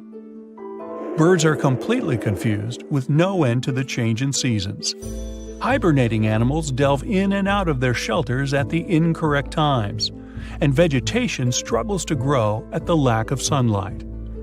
Nocturnal animals cannot see without guided assistance from the reflection of the moon. Although Venus is the brightest source of light when it's dark, it's only 1/1000th of a fraction as bright as the moon was. Predatory animals that hunt during the night are not capable of finding their prey, providing an opportunity for smaller animals to thrive. Although life on Earth has changed, it will continue to exist. But the sudden adjustments will become a test for all walks of life. Over time, it will be very interesting to see what species have adapted and evolved. A world where rats and mice would be more prominent due to their adaptive capabilities could create a new dominant species to emerge. In millions of years of evolution, their descendants will primarily flourish. We could see buffalo-sized mouse herbivores crossing the plains and tiger-sized rats roaming within the jungles.